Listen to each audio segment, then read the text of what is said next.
coaches. Then after you have great coaches, you get great players. You have a great organization, and you tell them one thing: just win, baby.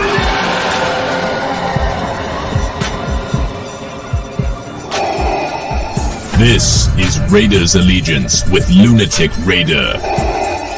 Welcome to the dark side. What is the deal, Raider Nation? Here we are live and direct on this Saturday evening. What's happening with y'all, man? Go ahead. We're going to kick on back and let the numbers go up, man. We need to multiply these numbers, man. You know what I mean? Come on. Come one, come all. We're going to have a good discussion this evening. And if you're on the West Coast, we're going to have a good discussion early in the AM, top of the AM to you guys out on the East Coast and wherever you might be. You know what I mean? We're getting shit correct. Let me go ahead and I got to shoot out some shots to people real quick. What's up with you, Nation? Raider Nation, up with your boy Lunatik. Yes, we are up in this motherfucker for real. Robert Pena. What's up with you, man? Salute to you, my brother, as well. Thank you for pulling up for real, for real. Yes, indeed. Hey, that fight was very, very interesting with Canelo and Bivol, whatever you want to call him. Yeah, man, Bivol, he had his earmuffs up and he was connecting on them motherfucking counters. You know what I mean? Canelo needs to learn to keep his guards up. After he let off a set, come back. Because he's hands down by the waist and pop out. He's catching them. Man, that was a good fight. Fucking Gaethje and Oliveros, UFC tonight. Good fight. Ended in the first round. Yeah, man. Oliveros made Gaethje do the tap out. You know what I mean? I knew he was going to go down like that because he had to be pissed for losing his belt the way he did. But yeah, man. But we're here for some Raiders shit. You feel me? So I'm going to kick back a little bit. Let the numbers go ahead and go ahead accumulate. You know, accumulate. Our numbers don't die. They multiply. Colors. You know what I mean? Silver and black. Colors. Yes, indeed.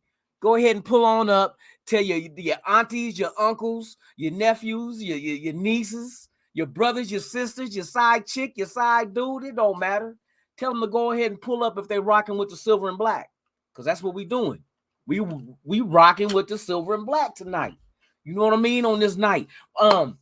We got some good shit to discuss tonight, you guys. I know about the elephant in the room with the Mark Davis situation and the ex-president of the team and him snitching to the NFL. Yeah, snitching to the NFL. You know what I mean? He's a sucker.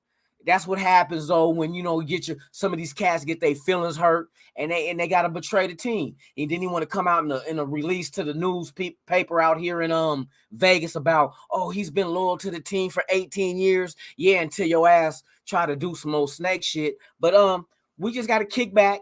Ain't no reason to go into speculation on what happened because we don't know. This clown done came out in the news.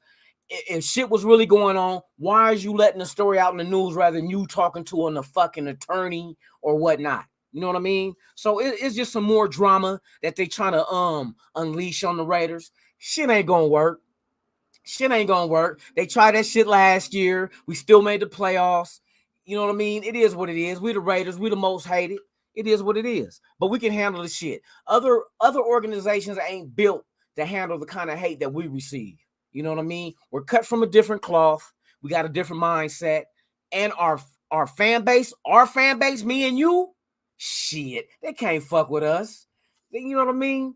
They can't fuck with us. You know what I mean? They try to break us, but all they end up finding out is that we don't even bend. That's just the way it get down with the silver and black. Come on in, y'all. We got 5 up in here watching. We need more than that. Sultan Mir in the house. He's pulling up on. Hey, I got guests coming on tonight. We're going to talk some football shit. I know everywhere you turn, you're hearing shit about Mark Davis and potential lawsuits and making it a hostile environment for women. You got to read in between the lines what this sucker done said. You know what I mean? That got released of his duties. But yeah, this sucker, he's putting everything out there. He's kind of sounding like woman scorned. You know what I mean? Lost his job over some shit. And I heard other outside attorneys that ain't got nothing to do with this potential case or not potential. But they say Mark Davis is a smart man.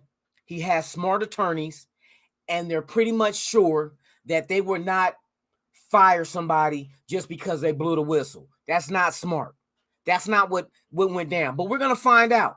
Eventually down the line, we're going to find out what happened exactly. The truth is all we need to know, and that's what's going to go down. Shout out to everybody out there. Robert Pena's out there. Sultan Mir. Will Dunn in the house. Yeah, just remember this is the time of year these morons will write. Hey, they will write bullshit faster than they can speak it. You know what I mean? And that's crazy. But like I said, we used to this shit. This ain't nothing to make us cringe and curl up in the fetal position and tap out. You know what I mean? That's not going to happen. So they're going to go ahead and do their due diligence. Let the league go ahead and explore what happened, and then go ahead and make a statement. Either you're going to carry along with your bullshit ass witch hunt, you know what I mean, and bring a case out there, which that's going to make the whole league look bad. I know some people out here discussing about Mark Davis getting removed and replaced. Good luck with that shit. Good luck with that shit. Because you got to remember, Mark Davis is not the owner. Remember that. Mark Davis is not the owner. Yeah, he's the son of Al Davis. He's running the organization. But Carol Davis, the mother of him, and the widow of Al Davis is the one that has the ownership. That's how it happens. She inherited the organization, the team, from her husband. Her and her son are running the team. But right now, she is still alive. She is 40, what? They own 47% of the team, because the way it's broken down with minority owners, the other percentages are spread out. But long as they keep a certain percent over 40 something, I think it is. If they keep it over 40 something percent, they're the majority owner. So they run this shit. But good luck with trying to remove Mark Davis on some shit that ain't even. Why this sucker? What I want to know is, why did this sucker come out with the information and none of the women, if that's what's going on, none of the women brought it out? That's just what it is. So we're talking on that right now, man. But we're gonna get into some football shit for real, for real. We got the avocado gang in the motherfucking house. This is how we ride. You know what I mean? We associated with everybody in the Raider Nation. Come one, come all. Pull your ass up, pour you a drink, come hang out with your boy Lunatik Raider. We about to dive into some shit tonight, but I just want to get a few more people here. I want to get this tidy. I'm having some troubles with, I've never been taught on how to bring up. I got cards of players that we've drafted, and then also what we're going to be discussing and what we're doing tonight, you guys, is that we're going to discuss every one of our draft picks, but then we're going to go behind that draft pick where we drafted them at and look at the next two players at that same position and try to gauge exactly why did we go the route that we went with the player we selected. What made them, as far as in our vid, we get to pretty much break down how Ziegler and McDaniels, how they see the draft, how they see the players we drafted, and how they see the players we didn't. So what I did is I made up cards. Some I'm going to say is biased, but the way I did it was, for our players we drafted, I got all their stats. I got their prospect grade, their 40 times, all that shit. And I also broke down 6 reasons, positive reasons of why they were our pick.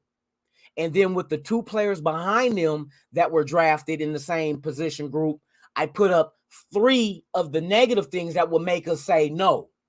So I know people say, well, why are you putting up the positive of our players and not the positive of the players behind them if we're going to do it that way? Because the reason is I'm going with the things that would have made us draft our players, and I'm going along with the things that would have made us not draft the others. You see what I mean? So it's the positives versus the negatives. Which ones are more, substantial with your draft picks? So we're going to get into all this shit. You know what I mean? It's something I've been thinking about, something that I've been planning, as far as I want to get a better idea of what Ziegler and McDaniels, how they see the draft, how they see the players at those positions, separated from the players we picked from the players that we could have, but we didn't. We went this route instead. So we're basically gonna go over the fork in the road. We're reviewing the fork in the road. What made us go this way to get this player and not this way for the other two that were right behind them? We're going to look at their grades. We're going to look at their measurables, verticals, 3-cone drill, 20-yard shuttle. We're going to look at all the numbers that they put up at the combine, and we're going to compare them and look at what exactly was it that shifted us to this certain player to draft them in the draft. So, yes, go ahead and build up the numbers. Come on, y'all. Come on, let's do this shit for real. Cool Kev in the house. Cool Kev in the house. Thank you for pulling up. We got Michael Guerrero. Hey, Michael, thank you for pulling up. I appreciate you, my boy. For real, for real. Man, we got people pulling up tonight. We're going to get into this. I'm waiting on some guests. I got some guests that I invited to come on tonight. I'm waiting to see if they come join us before we really dive into it. But I'm going to give you a little idea of what it is that I'm trying to do with the subject matter of this evening, this early evening or late evening and early AM of the East Coast. You know what I mean? But yeah, man, I seen some good detailed information, and it kind of made me like, okay, I kind of understand what they were trying to do. Let me find these cards that I made for tonight's show. How you guys doing this evening? How was your weekend? We're going into Sunday. How did you guys enjoy the fight? Did anybody watch the Canelo fight or watch UFC with Gaethje and Oliveros? Did you guys watch? I watched both of them. I'm a fight fanatic too. You know what I mean? I watched UFC, boxing, and I was going back and forth, man, and was like, hey, that Canelo fight was something else. It was something else. I'm telling you, I've never really got down with Bivol or whatever his name is and checked him out, but he got solid ass defense.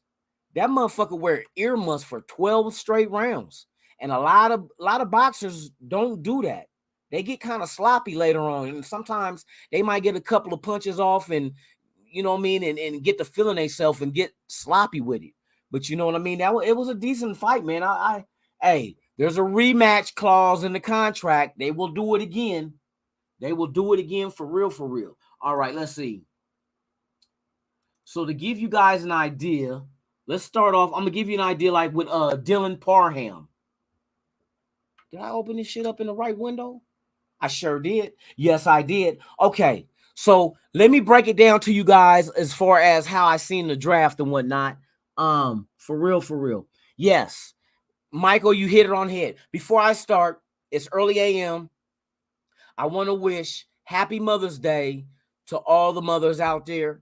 For every mother that birthed a Raider fan, a player, a coach, an owner. You know what I mean? I salute you. And all the other mothers as well. Hey, you guys did your damn thing. We salute you as sons. And we appreciate you. And some of us may not have our mothers here. And some do, you know what I mean? And we remember those who aren't here anymore, and we salute you for the work that you've done and help raising us. And then we also salute the ones that's still living. You guys, man, did a wonderful job with raising a Raider. You know what I mean? So congratulations on raising a Raider. You did that shit.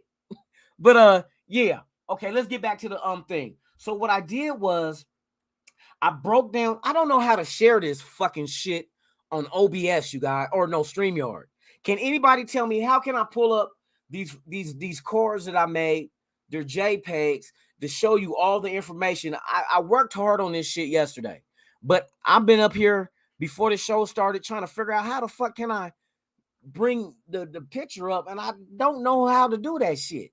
And I know I'm not like fucking technology inept to not know or learn this shit, because I do everything else myself, from the designs of the set to the, you know what I mean? You see all the shit here, you know what I mean?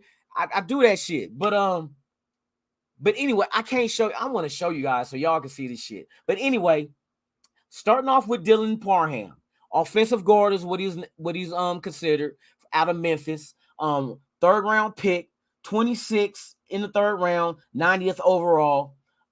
His prospect grade was 6.23, and his measurables were, his height is 6'3", 311 pounds. He had a 40 time of 4.93 seconds. He had a vertical of 26.5 inches. He had a broad jump of 108 inches. He had a 3-cone time of 7.78 seconds and a 20-yard shuttle of 4.7 seconds. His positives were known to be he has a broad chest and hips with proportional length and big hands. Uses balanced, choppy, settled steps in his blocks. Clear processor who's able to adjust assignments on the go. Let's see. Acutely aware of the second level target and the path to get him. Recovers and gets his man redirected around the QB when beaten. These are very, I'm not done. These are very good points for an offensive guard, you know what I mean, to do his job on the offensive line for us. He recovers and gets his man, I already said that, redirected around the QB. He looks out for both gaps and helps the man next to him. So he just he helps out his players. If he doesn't handle this situation in front of him on the offensive line, he's helping the next dude. At guard, you got the right tackle, you got the center. He is going to give his help. He's not selfish. He's down for the team. That's what that shows me. Let's see. He's adequate anchor to counter a bull rush. So when you in a AFC West and you got defensive ends that's known for their bull rush, in that division, we got the perfect antidote for that at the guard position. You know what I mean? So Parham is solid. He's very solid. Now remember everything that I said about Parham. This is what I'm giving you an example of what I plan on doing this evening. So with Parham being an offensive guard, the other guards, let's see, drafted did tackles, drafted guards. Okay, so here's the two guards that was drafted behind Parham at the same position. You had two. You had in the third round at pick 28, the 92nd overall, just exactly 2 picks behind us. Here comes the Packers drafting Sean Ryan, offensive guard of UCLA, right? His prospect grade was 6.26. All right. His measurables. He's 6'5", 321 pounds. 40 time was 5.25 seconds. He had a vertical of 33.5 inches. He had a broad jump of 110 inches with a 3-cone drill of 7.55 seconds with a 20-yard shuttle of 4.81 seconds. And that is Sean Ryan, picked by the Packers exactly 2 picks after we made our pick of Parham. So we were grabbing people that we kind of knew other teams was going to grab. This is the common denominator I was noticing going over the draft picks and the prospects behind them. And this happened more than once. Don't think that when we moved up and grabbed Zamir White that we did it because we was trying to jump, what was it, the Chargers, and grabbing a running back, and they grabbed a Spiller right behind us. That's not the only incident that happened in this draft. That's what I noticed. Okay, now here's the negatives about Sean Ryan that the Packers draft a couple of picks behind us. His negatives were can be a little lazy with his outside hand in pass protection. All right. Needs to play with less predictable, or he needs to be less with being predictable and more explosive with his hands. And also too much weight drifts to his outside foot in his sets. Now, these are things that can cause him to be beaten, you know what I mean, on the offensive line. Then you never want anybody whose production, any part of their production is lazy. Okay, let me pause it right there. I'm just giving you an examples. I got the first guest is coming on this evening, Raiders allegiance.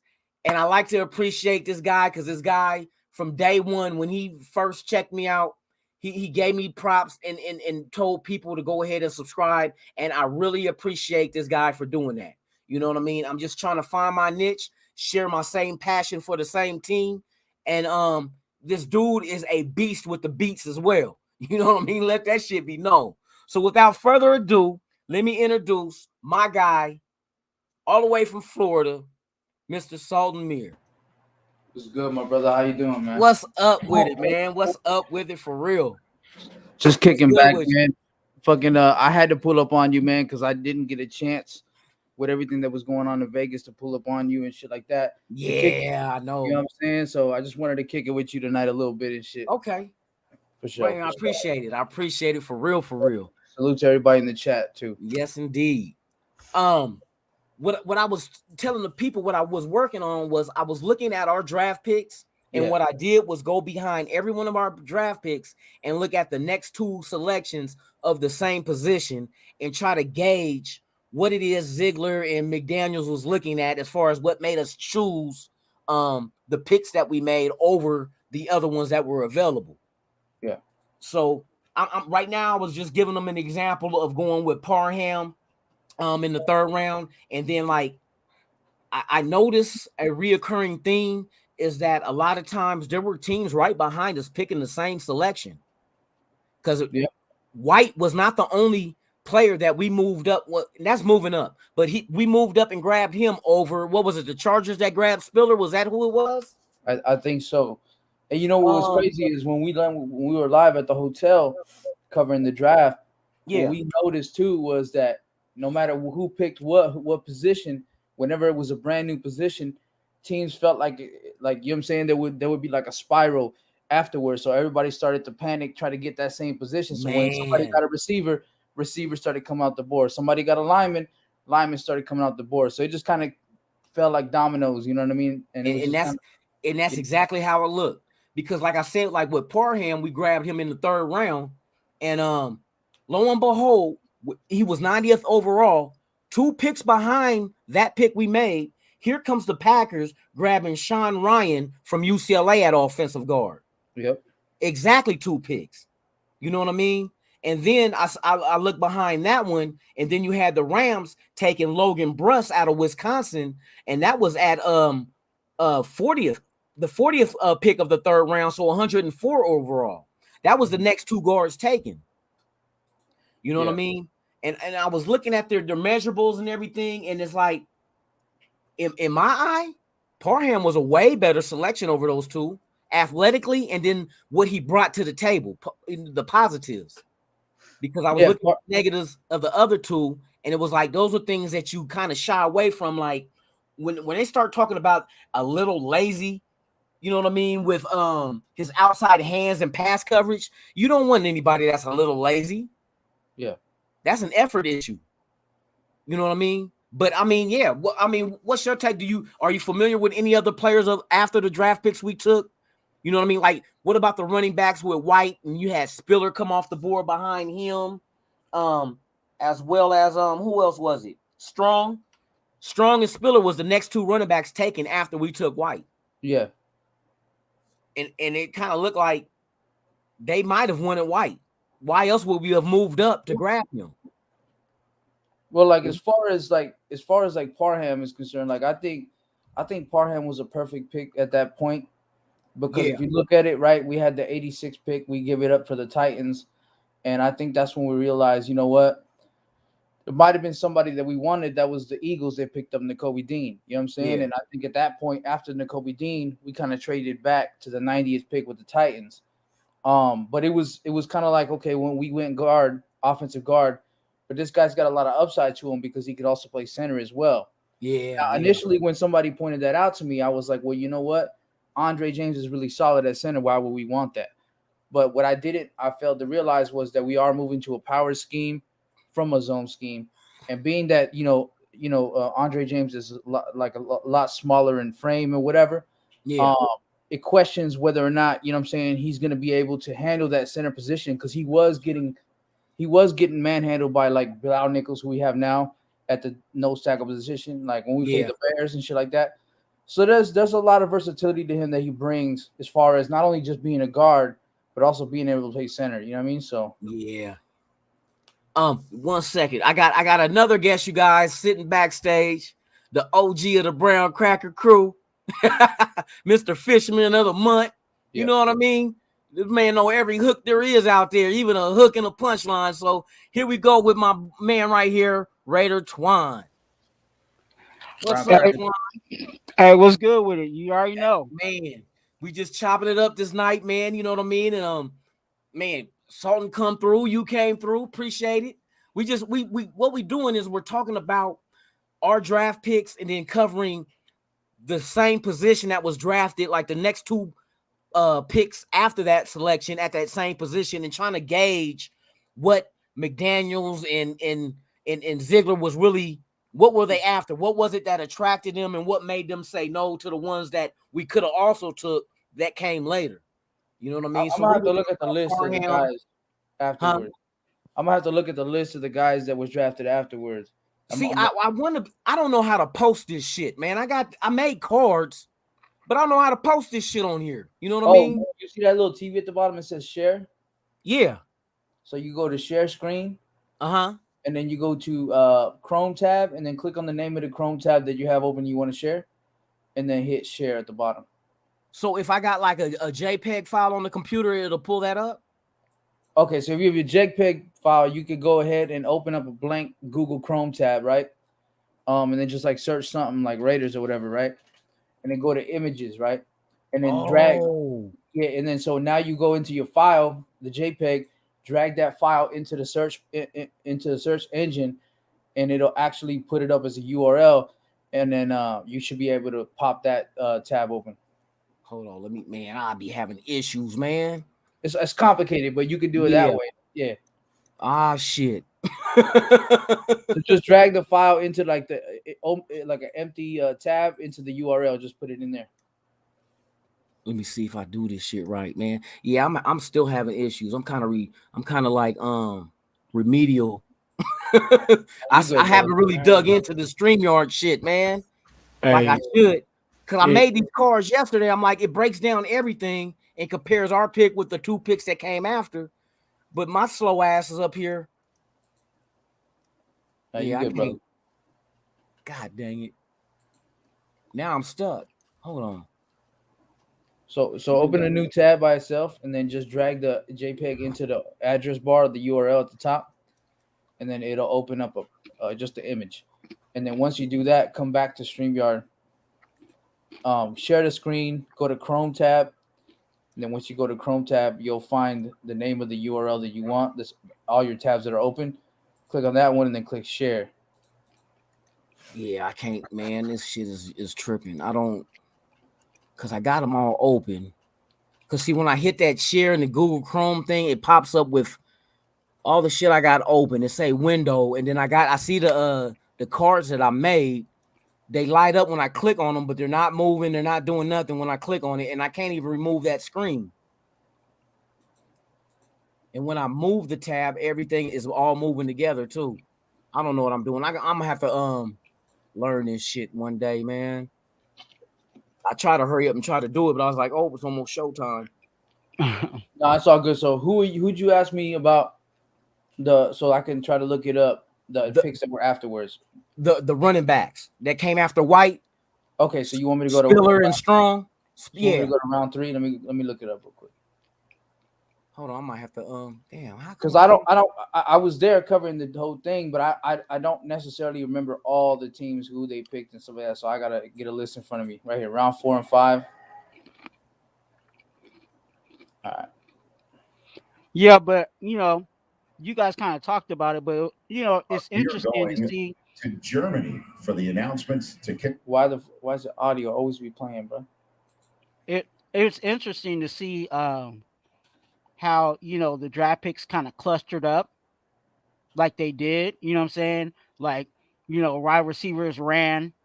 You know what I'm saying? And it seemed like everybody was trying to get a wide receiver, and then then they went to O-line, and then you know what I'm saying, like, and that's weird. You know what I'm saying? Because not all the teams need the same thing, but they drafting wise, they clustered up like that.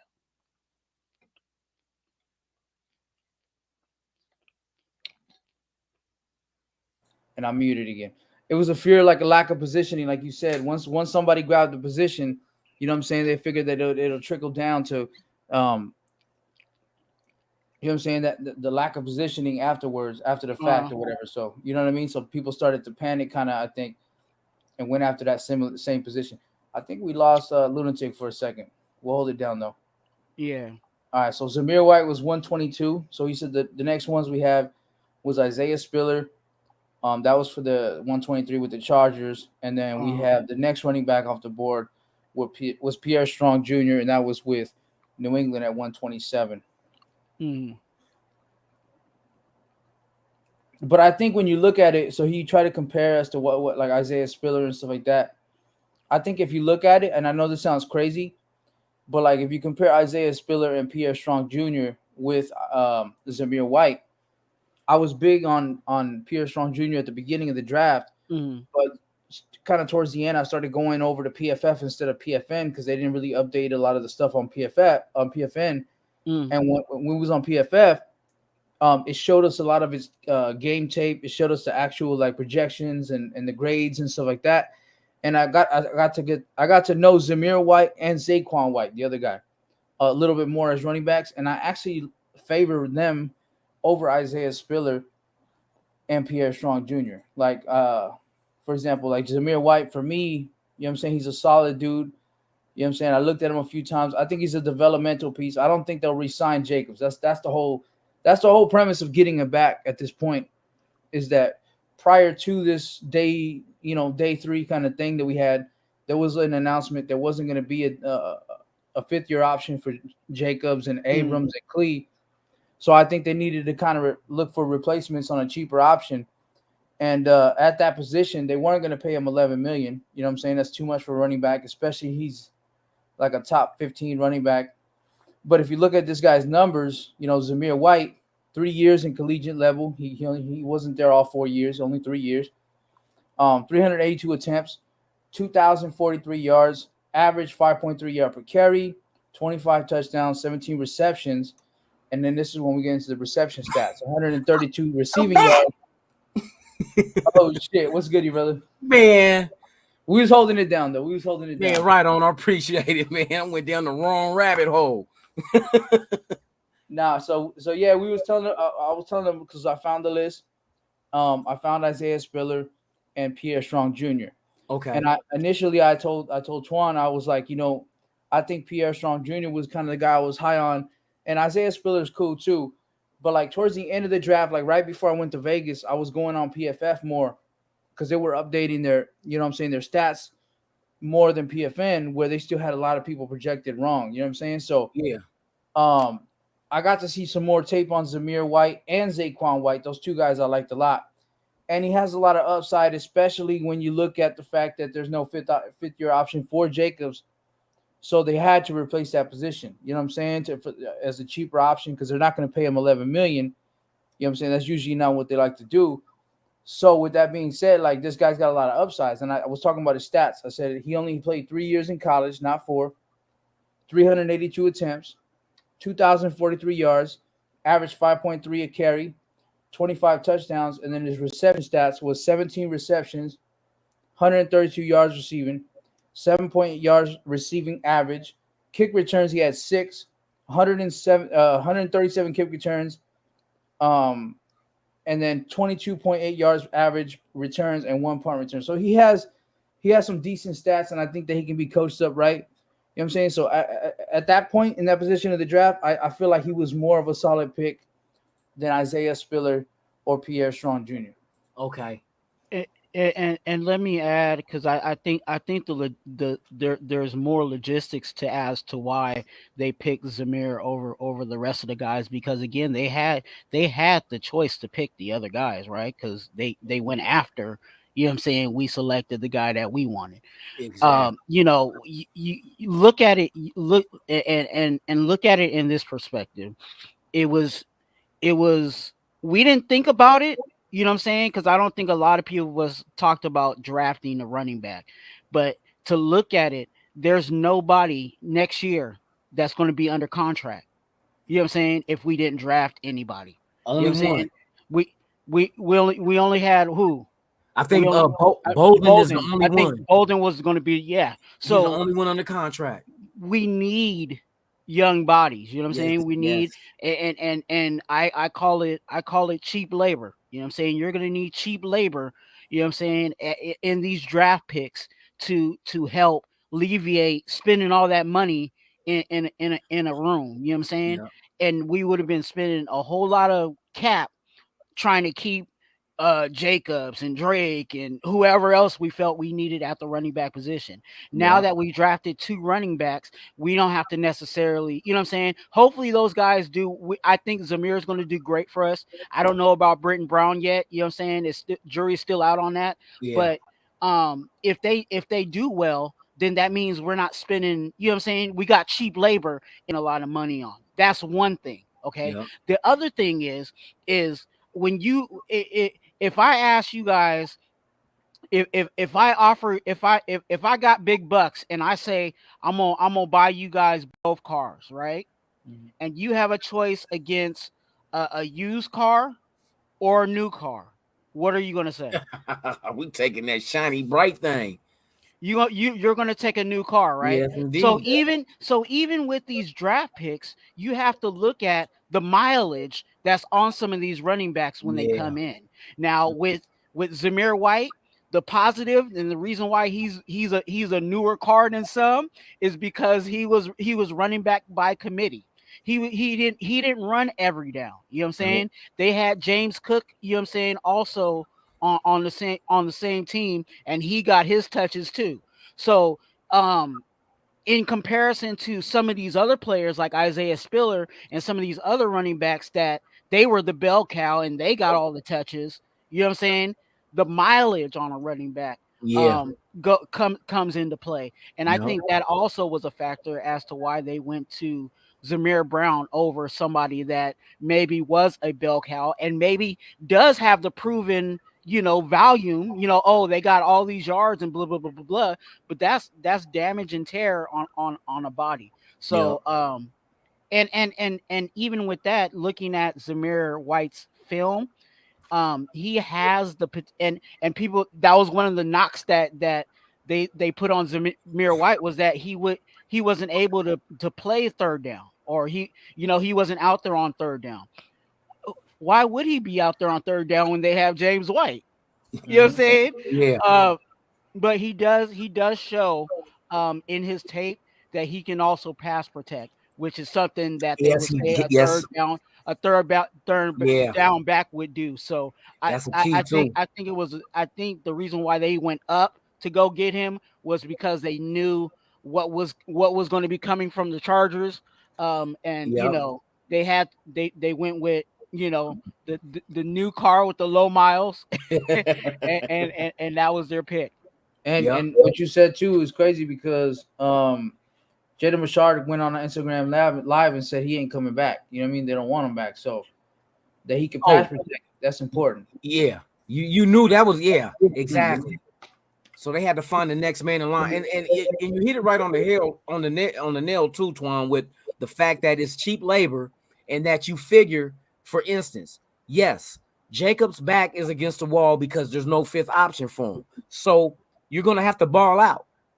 Now, if he balls out and say, for instance, he gets 1,200 yards, he gets 12 touchdowns, or whatever number you want to put on it, there's going to be a team to offer him money that we ain't going to be able to match. Mm-hmm. So if you're going to let him walk in that kind of scenario, you better have a backup plan. And so they went out and went to the draft, and like you said, they went and got cheap labor. They got cheap replacements. That could ball out too, though, but we don't have to worry about giving them an extra nickel until we get down the line 4 years from now. You know what I mean? So that gives us a good, amount of room to be able to breathe easy and still keep this thing going once we get it developed and going the right way. Now, I'm not saying that Josh Jacobs can't come back, but if he balls out like we expect him to do because he's playing for the bag, it's going to be kind of hard to take. Because you figure if he gets the bag, how much you think Okay, right now his 5th-year option would have been what, $8 million? How much would now that there's no 5th-year option, how much would that next year be if he ball out this year? How much more over $8 million a year would he get somewhere else? Because he got 1,200 yards rushing and he busted his ass, which his back is to the wall. He has to. Yeah. If he balls out, he'll probably get double digits. And we're not gonna. And whose money is that going to take from in a extension? Renfro, Waller. You willing to sacrifice Waller for Jacobs at a position that only has a 4-year lifespan in the NFL? You know what I mean? That's you got to weigh those things out. It has, like I said, with the draft, as long as it makes sense, I'm fine with it. And I understand what they're doing. They're playing chess while everybody else is playing checkers. The front office, that is. So they're ahead of the game.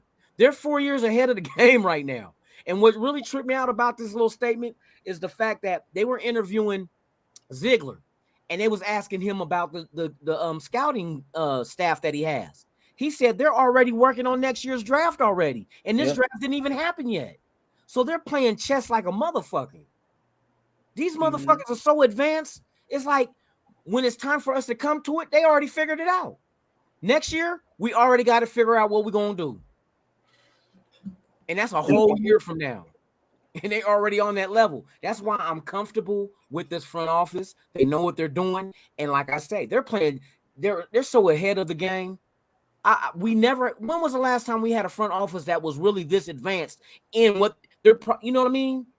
In what they were doing, building a franchise and getting us going in the right direction. It was like we just went as we went with Gruden, Mayock. They weren't thinking ahead to next year.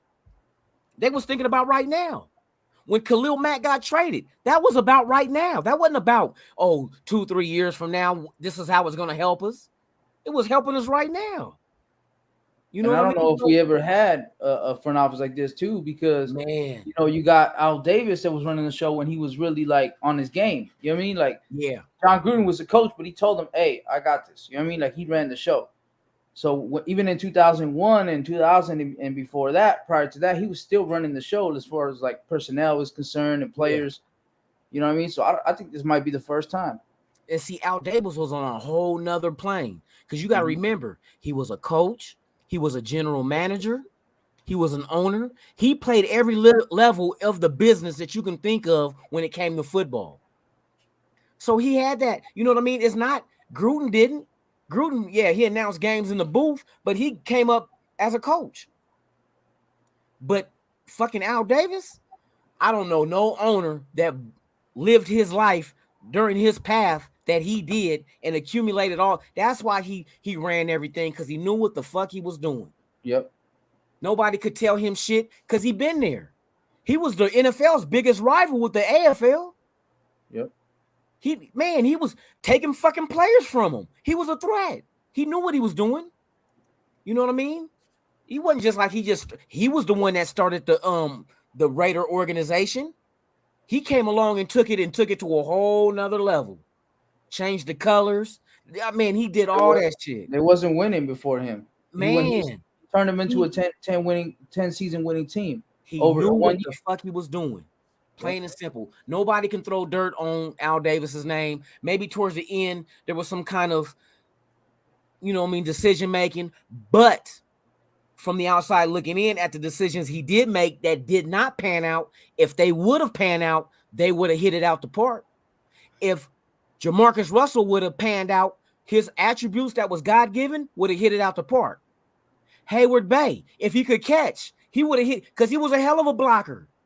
He had speed. He was a big physical fucking receiver with speed. He just couldn't catch. If he could have caught, what kind of receiver would he have been? So I noticed that's what Al Davis did. He aimed for taking this shit out the park. He didn't want no single, no double. Look, baseball terms for, you know what I mean? But he didn't want no single, no doubles. He was trying to go grand slam on your ass. Either I'm going to hit or I'm going to strike out. And that's what he did. And he hit a lot of times too, though. Don't overlook that shit. Don't overlook the shit he did hit on. You know, he had some misses, but everybody's gonna have misses with as many up at bats that fucking Al Davis had. You know what I mean? Shit. Right. Man, Bo Jackson was like, nobody fucked with Bo Jackson when he went back into the draft. We got him in the 7th round. He was a first-round pick. But since Tampa Bay fucked him with his eligibility in college with the baseball shit, he said, fuck y'all, I'm not playing for you. So he goes back into the draft, and Al Davis was we were the only team to fuck with Bo Jackson that draft the following year in the 7th round, because Al Davis said, sure, you can play both sports. Why not? And Bo was like, what? He said, yeah, we'll give you the same money as if you was playing full time. He was worth every fucking dime too, because I'm telling you, if that injury never happened, look how close we were. What Bo Jackson played in what was the late 80s? Yep. And if I remember right, in LA in 1990, we were in the AFC Championship against the Buffalo Bills with Art Shell as coach without a Bo Jackson. What would Bo Jackson would have done in that game? Possession time would have been us. Because nobody was stopping Bo.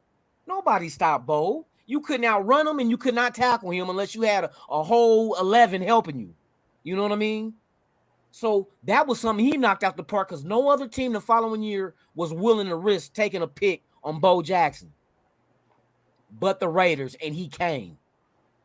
You know what I mean? Tim Brown knocked it out the park. Charles Woodson knocked it out the park. Nnamdi Asomugha knocked it out the park, and the list goes on. He had misses, but who's batting 1,000? You know what I mean? Who's batting 1,000 when it comes to draft picks? It's a gamble anyway. You know what I mean? But Al Davis was, man, I salute that dude, because he changed this game, not just on the field, but off the field just as well. He gave people opportunities when opportunities weren't even looking their direction. You know what I mean? It's like, you can't shit on Al Davis. Ain't nothing you can say. Even if Al Davis was senile or whatnot towards the end, it don't matter. Because everything that he did positive outweighs anything negative that happened that he ever did. That's why I made that video last night. That's why I made that video last night, dog. Man, you know I seen it. You know how I feel about the Davis family. I love him, man. Come on now. And Mark Davis ain't no slouch either. People need to get that. He may not have been like his dad, but the way he's handling business, like they say, there's 2 ways to skin a cat. You know what I mean? And the way Mark Davis approaches it is with this old saying that you say, you can attract more flies with honey than with vinegar. Mark Davis is the honey. Al Davis was the vinegar. He didn't give a fuck. Al Davis is doing this way. But Mark Davis knows how to, let's say, manipulate people, hire up to get shit his way. And what he got? A brand new stadium in a city that never had pro football, and he's prospering because the value of the team had multiplied. Come on. Mark Davis is not no dummy. And I remember, and I was saying this earlier because I read this little thing where they had some lawyers talk about the situation going on now, and they have nothing to do with the case, but they said, hold your horses with jumping to conclusions with the president being fired shit. Because they said Mark Davis is not a dummy, and neither are the lawyers that we have representing this team. I'm pretty sure they did not tell Mark Davis to fire this dude just for blowing the whistle. That's not going to happen. That does not, you know what I mean? You just don't do that. There was other reasons behind the firing. And I wouldn't be surprised, and this situation happens a lot, and nobody really touched on it. What if the president was the one getting all the fucking hoopla because he was making the work, you know what I mean, situation not a pleasant one? What if people coming at Mark telling him, get rid of this motherfucker because he's touching my ass, or who knows? I know it had to do with women because he slid that in there. And usually when a motherfucker point finger at somebody for doing shit, what they say, how many's pointing back at you? 3. Come on now. Come on. Something don't seem right for him just to jump out and send a text or an email to the news people out here to tell them what happened. That's something you tell your lawyer. You don't leak any information out until you get your fucking defense or whatever it is that you're working on. You know what I mean? Yeah. Ironclad. You don't go in there and just spill it to the news, because now that shit that you leak to the news is gonna, if something happens in a court case, they're gonna use that against you, and now it's is written. You can't dodge that shit. You said that shit. Hey, so some people that's really trying to dig deep, I'll tell you where to look.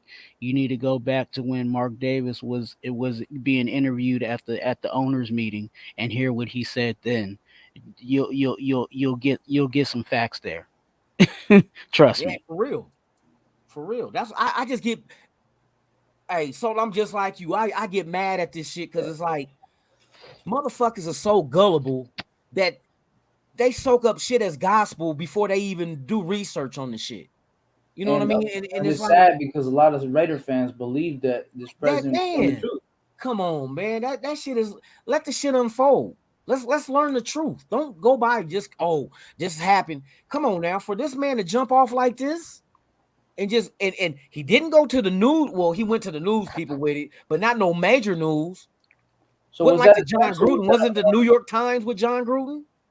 was that like a text message or an article? I just seen a picture of it. I think it might have been a text that the dude, what's the dude name that got fired? Ventrell. Yeah, he sent like a text to the fucking Las Vegas Journal of all. Come on now, it ain't the New York Times.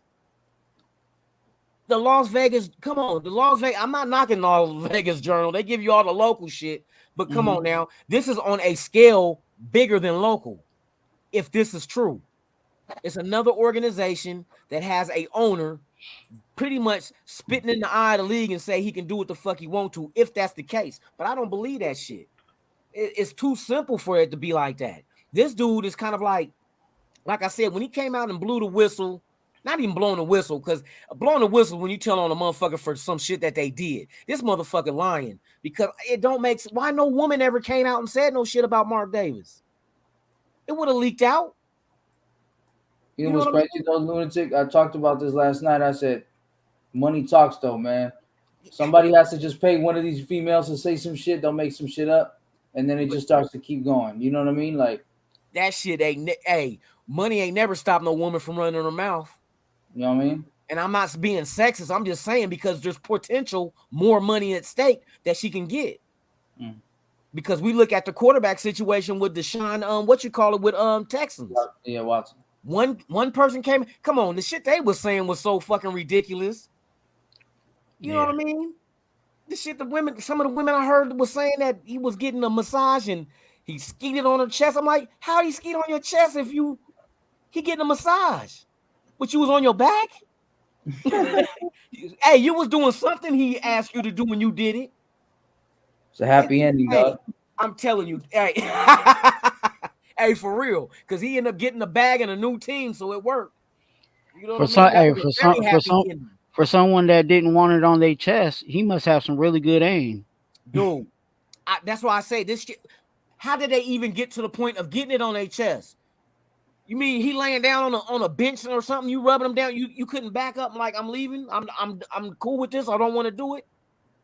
He didn't force you. What no gun to your head. He didn't put no handcuff on you and handcuff you to him and say, "Bitch, you gonna do this shit tonight." You know what they try to do, bro? Is like I said about this whole Deshaun Watson situation. I just think they're trying to get money off this dude. You know what I mean? He makes money. Know. That's what they do. We know blackmail happens all the time with rich people. All the time. Rich people. And if and they pay and sometimes they pay it off because they know going through something like that and it hits the public, it puts a black eye on their career as them as an individual, and it's going to ruin any other potential of them earning money, whether it's through sponsorships or whatnot. So you know what I mean? In the grand scheme of everything, you got to play the game. Deion Sanders said it best. Must be the money that got him going crazy. Hey, that's what it is. That's what it is. Because if none of them had money, ain't nobody looking their direction. Nobody. You know what I mean? They're targets, and that's why they have classes for rookies to come in. And these, I forgot the brother that used to be with the Niners and help with the young dudes coming in the league, but he speaks at the little thing that they have for the rookies, emporium type thing. Yeah, tell them though, this is what you look out for when women come, because they're not going to have your best at interest at all. Period. They're looking for a come up. They're trying to get pregnant. They trying to get you in a scandal. It's always something. But we never talk about that shit. We always talk about the Me Too, But shit, the Me Too sometimes, or I'm trying to get paid too. You know what I mean? Yeah. But we overlook that shit and act like it's always the man that's always at fault. And it's not always the man. We got to tap dance through these fucking weeds. Hey, I don't know if I'm just smoking weed, the Bubba Kush, but that Me Too shit, what you just said, Oh, it's man. deep, dog. I want to get some money too, right? Hey, come on now. Hey, it's no Hey. difference when you hear a motherfucker say they giving out a like a company is giving out compensation for some shit that didn't happen, and you go look and see, well, shit, can I get a Yeah. can I get a package? You Shit, know what I that's mean? what the Me Too shit's about. Damn. That man, come on now. It has to be. What? You just want to get it off your chest and be, come on now. Everything is monetary backed in this country. Yeah. Everything. I don't care what it is. There's money. If money's behind it, that's what it is. And there's The always phone- a saying I tell everybody: money ain't the root of all evil, the love of it is. Yeah, you hit that. That's the truth. Because money is an inanimate object. It doesn't move. It doesn't do shit. But it represents whatever you want it to represent. And your love for it or your lust for it will cause you to do whatever you can to get it. That money ain't make you do shit. It ain't put no gun to your head. It ain't tickle your fancy. It ain't did none of that shit. The shit don't move. It's inanimate. The shit don't move. It don't do shit. But it moves shit. You know what I mean? It don't move, but it makes shit move. You know what I mean? You do. It makes shit move. That's facts. I'm telling you. That's how we got a stadium in Vegas, because the money talk. And we know Vegas is a fucking cash cow. Yep. Every fucking sport now is trying to come here.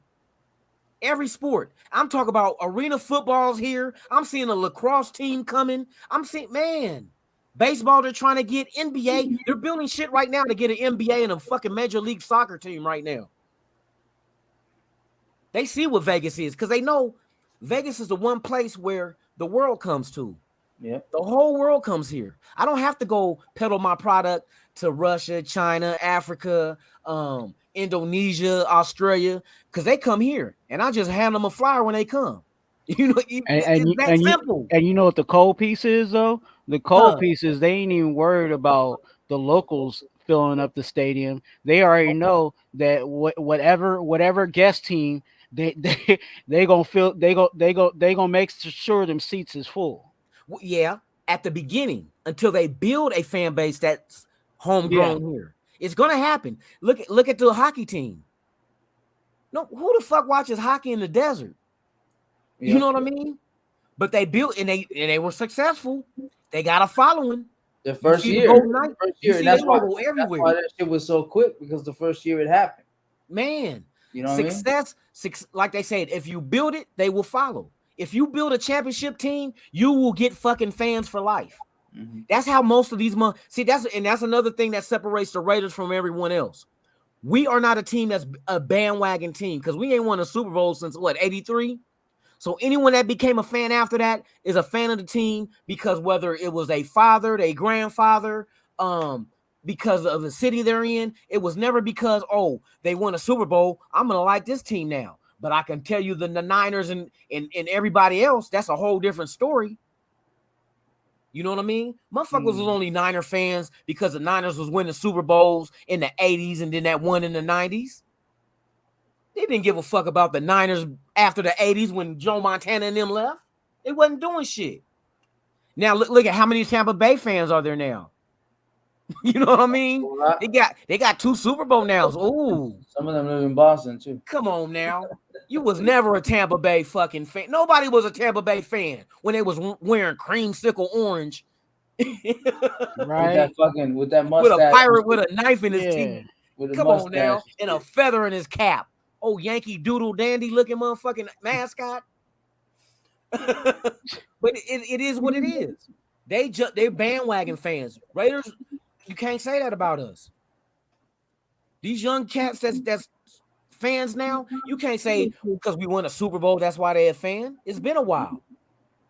We trying to get back there, and I guarantee you when we get back there, and that's the whole thing about having the Raiders here in Vegas, that's when you're going to get a whole new fan base to start fucking with the Raiders because they win something. But we know who was there from the get-go. You know what I mean? Yeah. We know who marched to that drum before that shit happened. So, hey, fuck it. It is what it is. Every team go through the shit, but this team ain't the same. Motherfuckers ain't painting their face and looking like goblins and ghosts at a home game. You know Over what a team. cemented that though? And I talked about this last night. You know what cemented that passionate fan base was our love, our collective love for Al Davis's philosophy. Man. As far as, bro, this guy refused to play in segregated cities back in those days. Now. He hired the first woman, Amy Trask. Amy Trask. He hired the first Hispanic head coach. I mean, the list goes on of all the things he did because he didn't really care about like the background. It was all about it's an equal opportunity, and he just had this philosophy about the Raiders. You know, the bump and run, the vertical game, the hitting the quarterback within 5 to 10 plays. Yep. All these philosophies he talked about, like the fire, the future. You know what I'm saying, of the Raiders in the future. All these different things, bro. The philosophies of the Raiders in general is what made us all fall. At least I think a lot of us fall in love with the Raiders, and that's why you have this different unity within us as compared to the other 31 teams in the NFL. Hey, for real. And like I told you last night, well, in the chat, I told you we're trendsetters, hands down.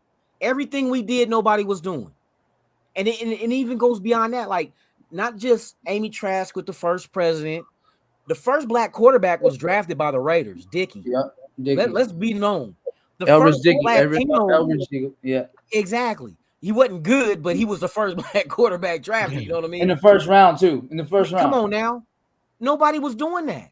You know what I mean? The first Latino quarterback to win a Super Bowl, Coach. You know what I mean? Also, there was a time, and there's a story, it goes way back, that there was a player that we had that only got out of they let him out of jail on the weekends to come play for us. I think he was a receiver. I couldn't remember who it was. But yeah, they'll go pick him up at the jail on the weekend. He'll come play with us and then go right back. So I don't know if they consider that his work release, but shit, damn it, he was on the field. And also the first black head coach too. That Art Shell. Shell. Exactly. You know, and I think like the second time when we brought Art Shell back was it was bad because the only reason why, because like Al Davis said, he felt like he had to make up for letting him go early the first time around.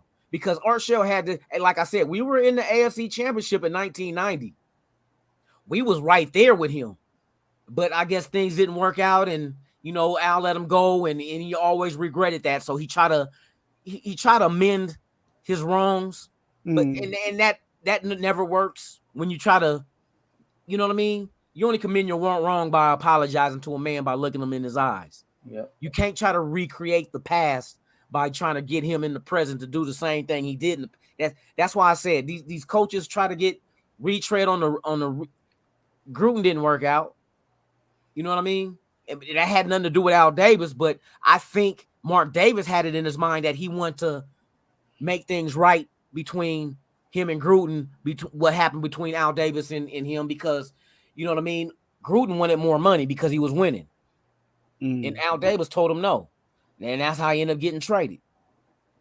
You know? But and Al Davis, Also, Mark was trying to build a dynasty, even though he made a mistake by trusting John this time when he hired him for 10 years. He was trying to build a dynasty, but the problem is that he looked at John Gruden as somebody from the past and said, maybe I can do something with him here and we can build this dynasty together. But he learned from that mistake early on, and he got McDaniels and the guys we have now. So, but and that's another thing how crazy life works. I tell my son the same shit. Don't be scared of failure. Embrace failure, because failure is going to teach you what not to do. And that's what Mark Davis is doing. He knows what not to do. Don't try to mend fences in the past by giving them a job and having them try to do it all over again. No, you could just, man, I'm sorry for what I did. Shake your hand and keep it moving.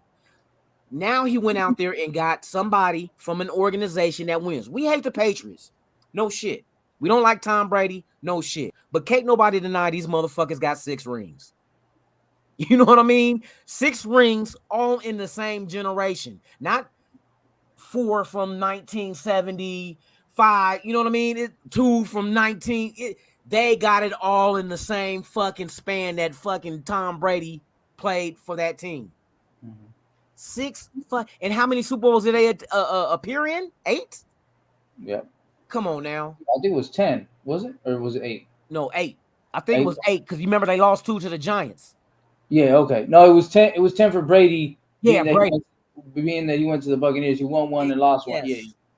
Gotcha. So it's like, damn, you have to go get somebody, and you got to get pieces of that organization to come do what they did over there. You know what I mean? And usually the next man in line in an organization like that got bigger and broader thoughts and ideas than what's ahead of them, because they're pretty much set in their ways. But with Ziegler, and they said this in the interview too, that this is not the Patriot way. This is the Raider way. They got some ideas of their own that they wanted to do. You know what I mean? And that's beautiful. That's beautiful. And you know that because they've learned. McDaniels learned going to Denver. Denver was the best thing that ever happened to McDaniels before coming here. I'm glad he went to Denver and that shit didn't do shit. Because then it would have been us he would have made that mistake to learn from. Right. He went to that shit show and tried, and it wasn't his fault. Like I said, I remember I was going to do a show trying to compare the coaching staff he had in Denver with the coaching staff he has now with the Raiders. And what I found out was majority of the coaching staff were all former Bronco coaches under Dan Reeves and under Mike Shanahan. And I'm talking about offensive coordinator, defensive coordinator, running backs coach, special teams. All these guys had previous connections to Denver before McDaniels got there. And what that told me was he did not select his crew. Nope. It was dictated to him. Now, maybe following after, because he even said the same thing not the same thing with the coaches, but in the interview, he said that because the dude insinuated that was interviewing him, like, oh, how was it to get all the control and stuff in Denver? He said, no. I didn't have all the control at first. They didn't give him the control until later. So when he came there and they gave him those coaches, they told him, this is your staff. Work with it. And what McDaniels gonna do? He didn't have a losing season there either, because he went 8-8 the first year, and the second year he didn't even finish it out. I think he cut him after week 4. Didn't they win a playoff game with Tebow against the Pittsburgh, right? He had Tebow then, right? I'm not sure. I think it might have been after he left, because they went 8-8. I don't know if they made the playoffs, but that's still considered a 500 team. I remember they made the playoffs with Tebow and they beat Pittsburgh because Tebow kept running the ball. He couldn't throw worth shit, but he ran like it was hard to bring his ass down. I'll tell you that much. But I think they did win one playoff game against Pitt, but that's not saying much with Pittsburgh. Hell, we beat Pittsburgh when we only won 2 games, so they was half our victories that season. You know what I mean?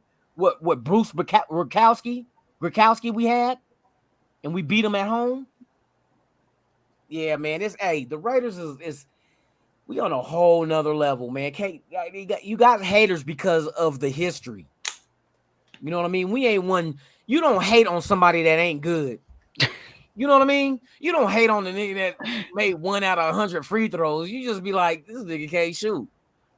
But you hate on the motherfucker that's good and he don't do good because you like, you know what I mean? You not as good as you thought you was. You hate on somebody good because they always whooping your ass. And that's the Raiders. They hate on us. Even when we're not good, they hate us because they know they got history against us. Some of your best games came against us. You know what I mean? Yeah, John Fox was the coach with Tim Tebow. Oh, was it? Was that the year after McDaniels? After he left, yeah. Okay. Yeah, but shit. I always thought he was a joke anyway. Yeah. Fox. Yeah.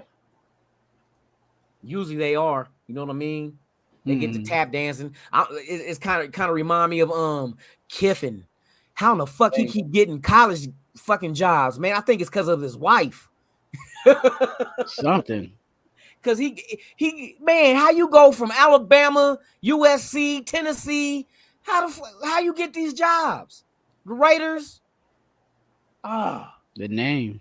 Man, either the name or his wife. I'm telling you. Yeah. He promising some athletic director or something. Check this out. You give me the job. Man. You won't be alone at dinner tonight. Let me quit, man. Hey, who knows? Hey, but the crazy thing about Lane Kiffin, I didn't know because I talked to somebody that actually, you know what I'm saying, was involved with that. Lane Kiffin, as much as I love Al Davis, that was kind of towards the end of his, what I'm saying, of his life when, what I'm saying, he wasn't all there. Much love to Al. But I don't think he was giving him full control of what he wanted to really do with the team or whatever. And that's kind of where the whole like split really happened. So you got to also kind of take into consideration like whose fault really was it with Lane Kiffin too. You know what I mean? Yeah. So yeah, that too. And plus, I think he was a little too young. You know what I mean? You jumped him up too quick to a head coaching position. Usually that's the kind of thing that you got to gradually work your way up to. You got to go through the coordinators and you know what I mean? You can't just jump from USC and you're not even a head coach of a college. You're just in the play booth calling the plays. Him and what was the other dude that was with him on the offense at USC? And he's in the NFL now, I think. Sarkisian? Yeah, I think so. Yeah, him and Sarkisian split duties at USC with up in the booth calling plays and shit. Because I remember Al Davis was talking about who is the one really calling the plays, and they said it was Kiffin.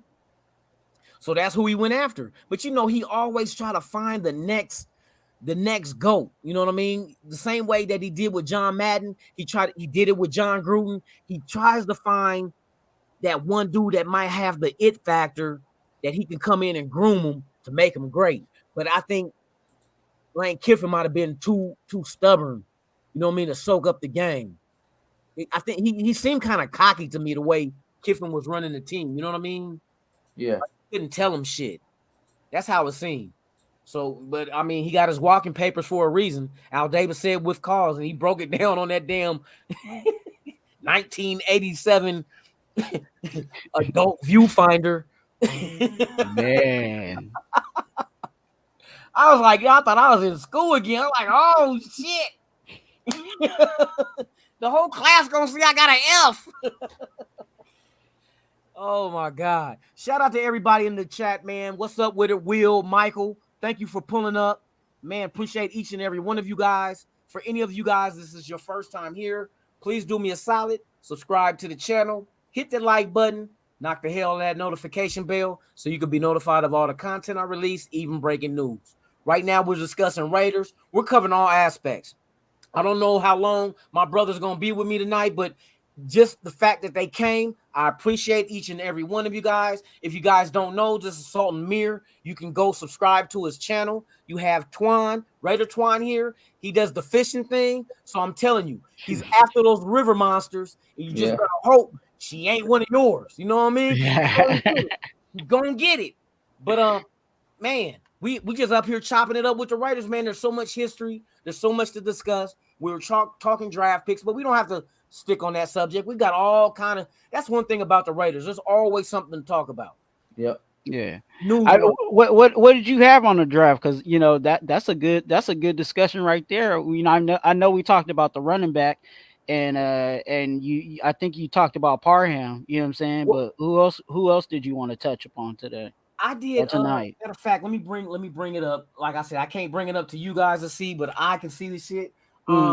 We talked about White a little bit. Sultan did. Then how about let's see, who else was talking? I did everybody's draft. One that was in particular we could talk about is, if you guys know a little something, let's go Mumford. Okay. So when I went into Mumford, I'll break down all his measurable stats and prospect grade and all that shit. Okay. So those who don't know, we took Thayer Mumford, who's an offensive tackle out of Ohio State. He was a 7th round pick. We grabbed him the 17th pick in the 7th round at 238 overall. His prospect grade was 6.20. His measurables. So this is the thing that puts him. I like this dude. How he got to the 7th round, I don't know, but I like this dude. He was 6'6", 328 pounds. His 40 time was 5.39 seconds. He has a vertical of 22 inches, a broad jump of 104 inches. Now, the things that stood out about him as far as his positives go was he recovers to re-engage through heavy contact in the run game. That is solid for the run game, because even if somebody's on him, he can disengage from their ass and still make a play. So, and what that kind of tells me is he has a motor. It tells me he does not stop on the play. Just because he's engaged with a defensive lineman does not mean that that's all he got to do. Because he's ready to shake loose and go ahead and still make the play if it's a run play. So that's one thing I learned on him. They said he has potential to move his man on single blocks. That's solid too, for blocking, open up them holes for the run game. He's well-timed outside hand what is that? Well-timed outside hand in pass protection. Above average upper body power, job opponents. So he's a strong dude to be able to manipulate defenders any direction you want to send them. That's solid too in the run game, and protection and pass too. He has big hands for quick clinches against unimaginative rushers, and then also maintains weight on inside leg as a pass setting tackle. So he's balanced. He knows how to, his footwork is solid from what that's telling me. You know what I mean? So those were just like a few things that as far as before he got drafted, the NFL, I went on their thing and looked at all the positives and the negatives. But what I did was I only pulled the positive for our players that we selected, for the fact that that's going to be the thing that made us pick them. So it had to outweigh the negative. And then the other positions that were drafted in, or not the other position, but the same position that was drafted after him, the same two. I'll read theirs to you guys as well, because I brought out the main negatives, the top 3 negatives that they had, because that'll be the thing to make the front office shy away from them. Like, I'm cool. You know what I mean? Yeah. I know people's gonna be like, you're biased. You didn't put up their positives like you put up your player positives, but their positives didn't get them, drafted to us. Their negatives probably kept them from getting drafted. So I'm trying to look at what it was that attracted us to this person compared to what kind of made us shy away from them, even though we had action at drafting either or. So offensive tackle, let me see, in the 7th round that came after Mumford was Rasheed Walker. He's an offensive tackle from Penn State. And then the other one was Akiri, offensive tackle from Michigan. So Walker, he ended up going to the Packers, and Akiri went to the Rams. And those were the next 2 offensive tackles taken after we took Mumford. Let me read their let me see if this is the right one on here. Is this the same one? Okay, here we go. So Rasheed Walker, this is the thing on him, and they didn't really have too much of his measurables, but he's 6'6", 313 pounds, 7th round pick. He was the 28th pick of the 7th round, 249 overall. His prospect grade was 6.15. The 3 negatives that stood out about him that I seen was they said might not have enough range to play left tackle. So you grabbed you a tackle who might not play tackle. Sounds like it would have been Leatherwood if his name was Leatherwood. But I'm knowing Leatherwood gonna get action at trying to play the right tackle. But we're just talking about left tackle with him. They said he reaches and leans rather than maintaining flat back position. And that's, you're off balance. If you're leaning and you know what I mean, you're off balance. You can be easily swam by and all that shit. So you don't want that. You want somebody that's anchored in on the offensive line, that's not letting defenders beating them off the snap. And they said he needs to improve positioning after contact. That's another no. So after the ball is hiked, your positioning is awful. Mm-hmm. You could be manipulated. You know what I mean? With your weight. If you're off balance, and that's showing me another thing that those 2 things to be said about this guy. And like I said, he was picked 28th overall in the 7th round, and Mumford was 17 overall in the 7th for us. So he wasn't that really far back. He was 11 picks behind us. But the Packers took him, and then the next guy was Akiri, offensive tackle out of Michigan State. round 7, pick number 40 overall in the 7th round at 261 overall to the Rams. His prospect grade was only a 5.60. And he's 6'7". He's a tall dude, but he's a little light in the ass for that 6'7" frame because he's only 308. Now that might show a little athleticism, but then I looked at his 40 time, 5.4840. His vertical is 33.5. Broad jump is 108 inches. 3-cone was 7.75 seconds. 20-yard shuttle was 4.75. Now the knock on him coming out of college, lacks explosiveness into first contact. That's not good on the offensive line. Loses leverage at the point of attack. And then susceptible to bull rush without better hand usage. What the Rams gonna do with him? Cut him. Unless they can coach him up. Now, I know a lot of times that, and I know with our coaching staff, they look at talent like, shit, everything is fixable. We can just coach him up. But if you don't have that kind of coach at that position on your team, we're talking about offensive line. You know, the Rams are solid. Now, maybe for a rotational, maybe it's a project. Yeah. But I would not grade neither one of them two over Mumford for what they provide and what they lack. You know what I mean? I feel like even some of our draft picks and what we did in the draft, I think some of the guys that we got, I know the guy that I really like, he put it out there himself, but it sucks for some of these guys because if they don't test well at the combine, you know what I'm saying, it really can hurt them, you know what I'm saying? And there's some guys out there that didn't test well, you know what I'm saying? Our DT, you know what I'm saying, Neil Farrell, you know what I'm saying, he talked about it, about himself not, testing well at the combine, but he says he ain't gonna get beat, you know what I'm saying?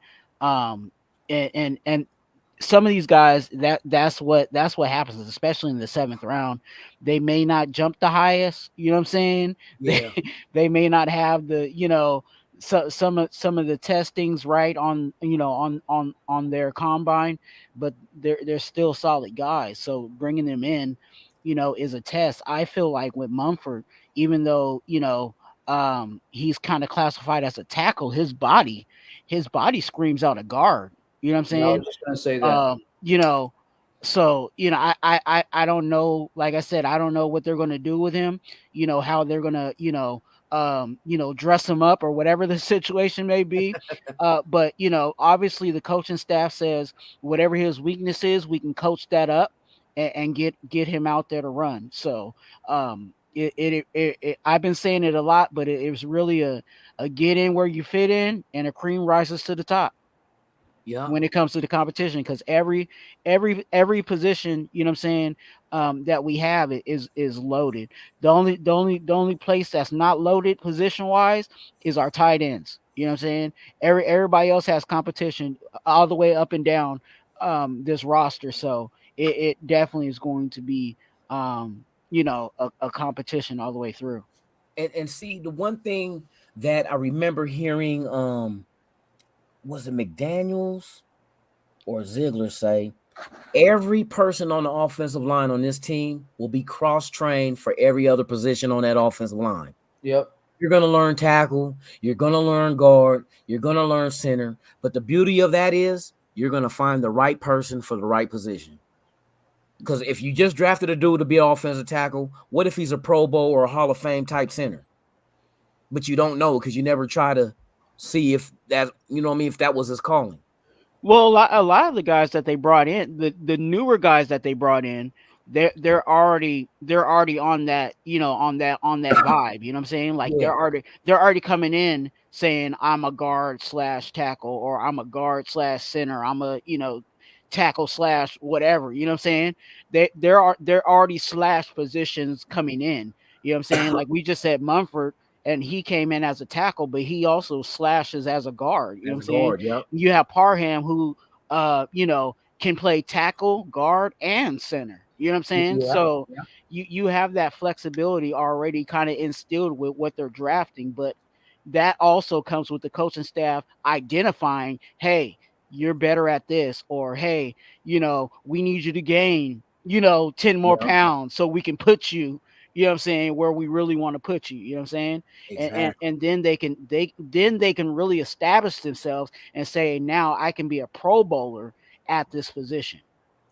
So I was gonna actually talk about Mumford too. Okay. It's crazy that you brought that up, Twan, because I actually have my shit written down on my notes that I did on that day. I have it saved here. You know what I'm saying? So Thayer Mumford, obviously from Ohio State, he's actually listed as a tackle / guard. You know what I'm saying? And on the write-up, they said that he's actually better suited as guard, but he's a versatile where he could play both tackle and guard. And when I think about that, I go back to Dave Ziegler always talking about in the interview that the transitioning period for a tackle is a lot more harder than it is for a guard into the NFL from the collegiate level, because of the fact that tackle is the most technical position on that offensive line. You see what I'm saying? So just based on his physique and his body and what they said about him being better at guard, I think that he makes a team as a guard rather than a tackle, just based on that. But it also depends too, because you know what I'm saying, it doesn't necessarily mean that we can just underwrite him and just be like, oh, he's not going to make it as a tackle, because at the same time, it all depends on his football IQ, because when it comes to playing tackle, it's actually one of the hardest and most intellectual positions on that line to play. You know what I'm saying? And that's why you can play guard both positions, but you can't really switch from right tackle to left tackle unless you have that experience in doing so, because it's like walking backwards. You know what I'm saying? So it's all about footwork. It's all about hand placement. You know what I'm saying? So for me, man, it's all about his football IQ and development. As far as like we got one of the best coaches. I always shout him out, Coach Brasillo. You know what I'm saying? I think he's gonna be one of the most underrated coaches for us this year. And but another reason why I think he might not make it as a tackle, but rather a guard, is because we have Denzel Good back. We have Denzel Good who can play tackle. We also have Brandon Parker, who a lot of us say, Brandon Parker is not that great, but our coaching staff, on the other hand, Brasillo himself came out and said he's an ascending player. And I feel like maybe it wasn't a player problem last year. It was a coaching problem. And so I think they're heavy on Brandon Parker on that, on that tackle position. And you have Illuminor from New England who played that tackle position with them. So he's familiar with that coach and that power running scheme. So it's a lot of people at that tackle position, what I'm trying to say. So it's going to be hard for Thayer Mumford to win that job. You know what I'm saying? Yeah. But see, the thing also is what I sit there and you analyze, out of all the positions on the team, to me, defensive linemen, offensive linemen, and running backs are the most injured. Because you look at and where we're the deepest at. Our team right now, our depth, where's most of our depth at? Those positions. We got a shitload of running backs, a shitload of offensive linemen, and a shitload of defensive linemen. You're going to need them because somebody's going to go down with a knee, God forbid, a knee, you know what I mean? A concussion maybe, Achilles, hopefully not. But you're going to have the next man up. And it makes sense for them to go through, especially offensive line, to go ahead and cross-train and make sure they know every position, because you're going to have to do some rearrangements maybe on that offensive line due to injury or whatever. You know what I mean? And that's like I told you, they're playing chess. Yeah. These motherfuckers is playing. Dude, this shit is beautiful to sit back and watch, like try to break down their mental and see what they're doing. It's like, okay, I see you. I see exactly what the fuck y'all doing. You trying to make sure to have a successful season. We don't skip a beat. And they're all intellectual types, man. When you listen to Ziegler, McDaniels, and Patrick Graham, all three of them, bro, the way they talk in their interviews and shit like that, they know what they're talking about, bro. I see it. And it's like, man, it's a breath of fresh air for real. You know, these guys are on their shit. They are on their shit. They not playing. They not playing. We will outlast any team out there because their depth is like, a lot of teams be like, oh, they got hella receivers, or they got hella safeties and corners. And it's like, we got enough too. But as far as where the injuries occur, because you're dealing with a lot of weight, a lot of mass. A lot of weight, yep. You know what I mean? On defense, offensive line, and then the running backs got to run through all that shit. So you got to start with the trenches, man, and we did that. You for real, and they doing that shit, man. I cannot wait. I'm excited for the preseason just to see the guys that we did bring in what they got. The undrafteds, what undrafteds are going to shine for us because we're known. We grabbed some diamonds in the rough that's been undrafted from our kickers. You know what I mean? We've done it. This is not our first rodeo with as far as grabbing talent that has not been drafted. And they got some guys on that. It's going to be hard to make some of these decisions with these players, man. It's going to be hard. You know, they went out there and they got some solid dudes that did not get drafted by anyone. And then what's the wide receiver that we grabbed? UDFA? Yes. So you got the special teamer. I don't think you're talking about him, Justin Hall. And then we got Trey Turner. That's the other one. Now, he was supposed to go to Minnesota. And we gave him more guaranteed money, and he came here. So that told me they really was after him. And that might be, he'll make the team. You don't do that on accident to just, an undrafted, you offer more money to get him to go from another team. There's a reason why you did that shit. He's kind of like I got to word this right because I don't want to say cheaper version because that's kind of fucked up. I would say more like undervalued, underlooked version of Drake London. You know what I'm saying? Because he's explosive. He's got speed. He's a possession receiver. He can snatch the ball from the air. He can take those 50-50 over-the-shoulder fades. You know what I'm saying? He's got all the attributes of the Drake London, but he just, you know what I'm saying? He fell off the board. He was actually potentially projected to be a 6 or 7 round pick, but he just ended up falling off the board for whatever reasons. You know what I mean? So he actually has the ability. I think he has the most potential to start out of all of these guys. There's another guy we'll probably get to him later, Bryce Hall too as well. He's a free safety / nickel. Ball State, right? Yeah, Ball State. Yeah. Okay. Yeah. I heard about. Hey, he's a playmaker. Yep. These guys is good. Hey, they know what they're doing. Yep. I just want to see the finished product so I can understand what the fuck they seen before we even we breaking down what we think they're looking at and what they want, but until actually we have that shit 53, it's like I want to see that shit. You know what I mean? I want to see that shit. It's kind of like you got Exhibit coming to pimp your ride. I want to see what the fuck they did to it. Straight up. You remember that shit? Yeah. Man, I want to see what the fuck they did to this car, man. This old raggedy ass Delta 88 I had. And these motherfuckers came back with TVs and all kind of shit.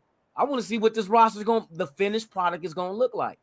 Yeah. You know, I'm very intrigued with this shit because I like the movement. I like what they're doing. I like the thought process put into this shit. Just like on defense. I see what they're doing on defense. When you go down and you break down all what they're doing on defense, they're creating Patrick Graham is creating a defense that's built on turnovers. He's going for turnovers because I'm looking at the defensive ends, the type of defensive tackles they went after. You know what I mean? What kind of secondary they're building. They're going for ball hawks. They're going for pressure and strip sacks. They're trying to get turnovers from every angle. It's going to be a geometry defense. They're defending from all angles. I'm telling you. Speaking of that, Sam Webb from Missouri, our corner, he kind of reminds me of Trayvon Diggs a little bit because he has that he could play. He can make a play for the ball. Yeah, you know what I'm saying? So he has that potential. But the problem is just he's got a knock to him is the coverage. So that's why I compare him to Trayvon Diggs a little bit, where he has that he makes a play for the ball, but he just I'm saying he's got to work on his coverage skills and shit like that. I'm glad you said that because now that's showing me the undrafted is what they're looking for. Because that Darian Butler dude from Arizona State, that linebacker, he might be a little undersized, but he's a fucking ball hawk. I watched his tape.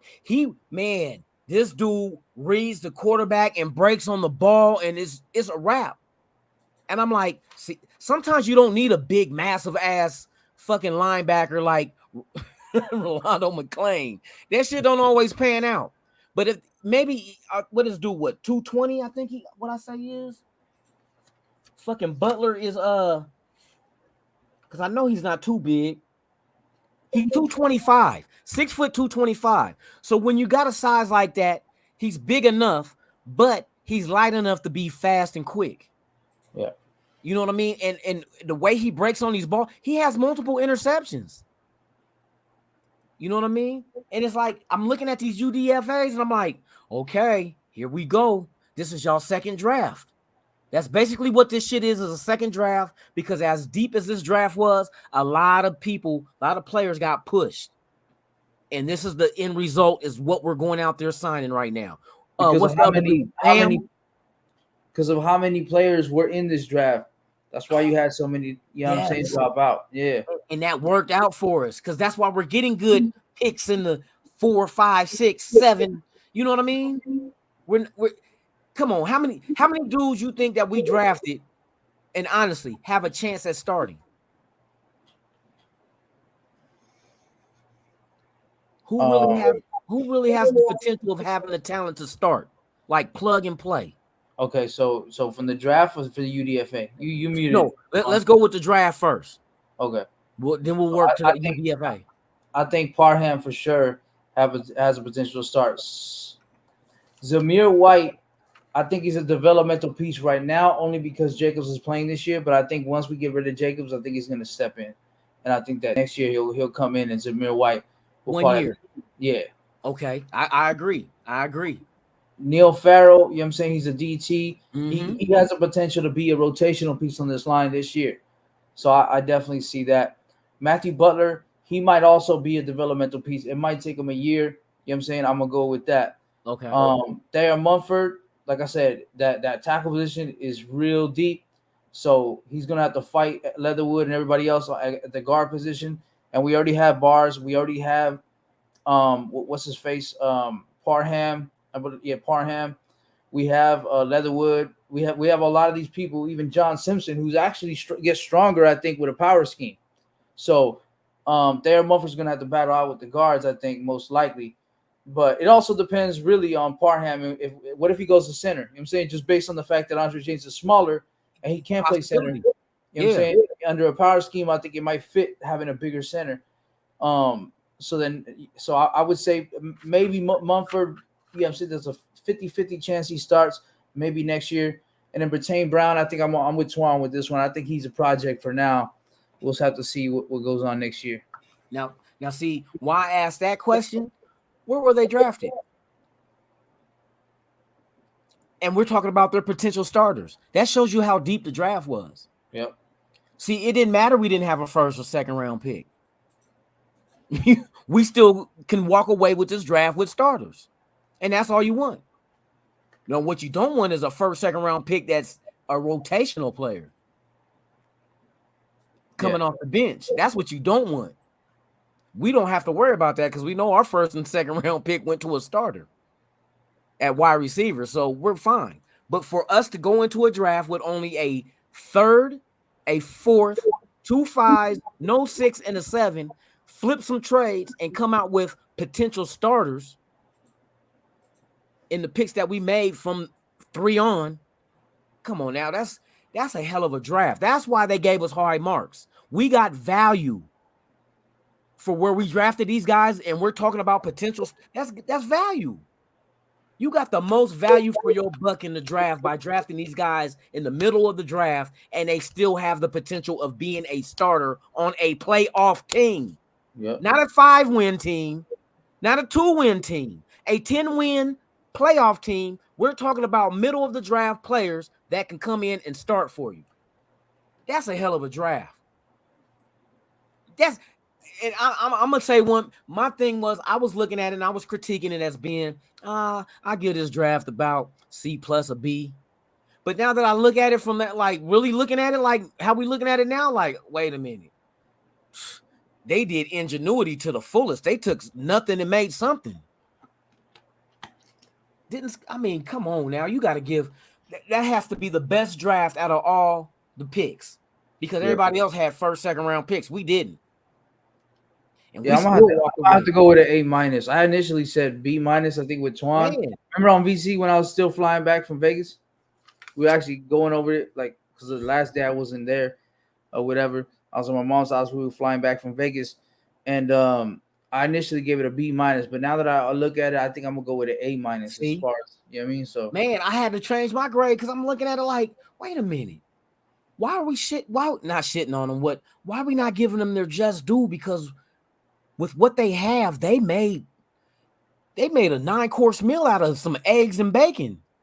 You know what I mean?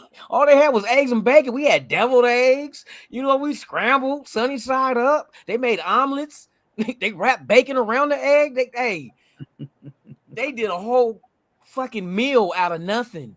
yeah, And we're talking about potential starters out of these positions in the draft that we only had draft picks for. You know what I mean? And they made it work. So I expect them to do the same thing when it comes to putting players in certain positions. They're going to make it work. This is what I analyze shit past, you know what I mean? Sometimes I go a little too deep and I ain't even high yet, but I will be. But I'm man, still high a little bit. I be trying to break down this shit, trying to look past the obvious and like, wait a minute. We're overlooking some shit here. Look at what they're doing. This is showing me the kind of what they're looking for, what they can do. So if they can take nothing and make something, I'm pretty sure that's the same shit they're going to do at these positions. They're going to be some undrafted free agents that's going to have action at starting. Not saying they will, but they're going to have action. And not just because, oh, we're just going to give you a tryout. They really that good that where they compete with the current starters on this roster. You know what I mean? That dude, Bam, offensive tackle? You can't teach that kind of size. Interestingly enough, about Bam Bam Bigelow, that's what I call him. Come Let on, me tell you something about Bam Bam Bigelow real quick. So everybody was looking at Falele, right? Yeah, this dude was big for nothing. I told you this, man. Yeah, you did. Bro, he had bad footwork. He had bad technique. He was bad jumping off the line. He got fucking bulldozed by a fucking linebacker that was like, he was twice his size. You know what I mean? The opposite way.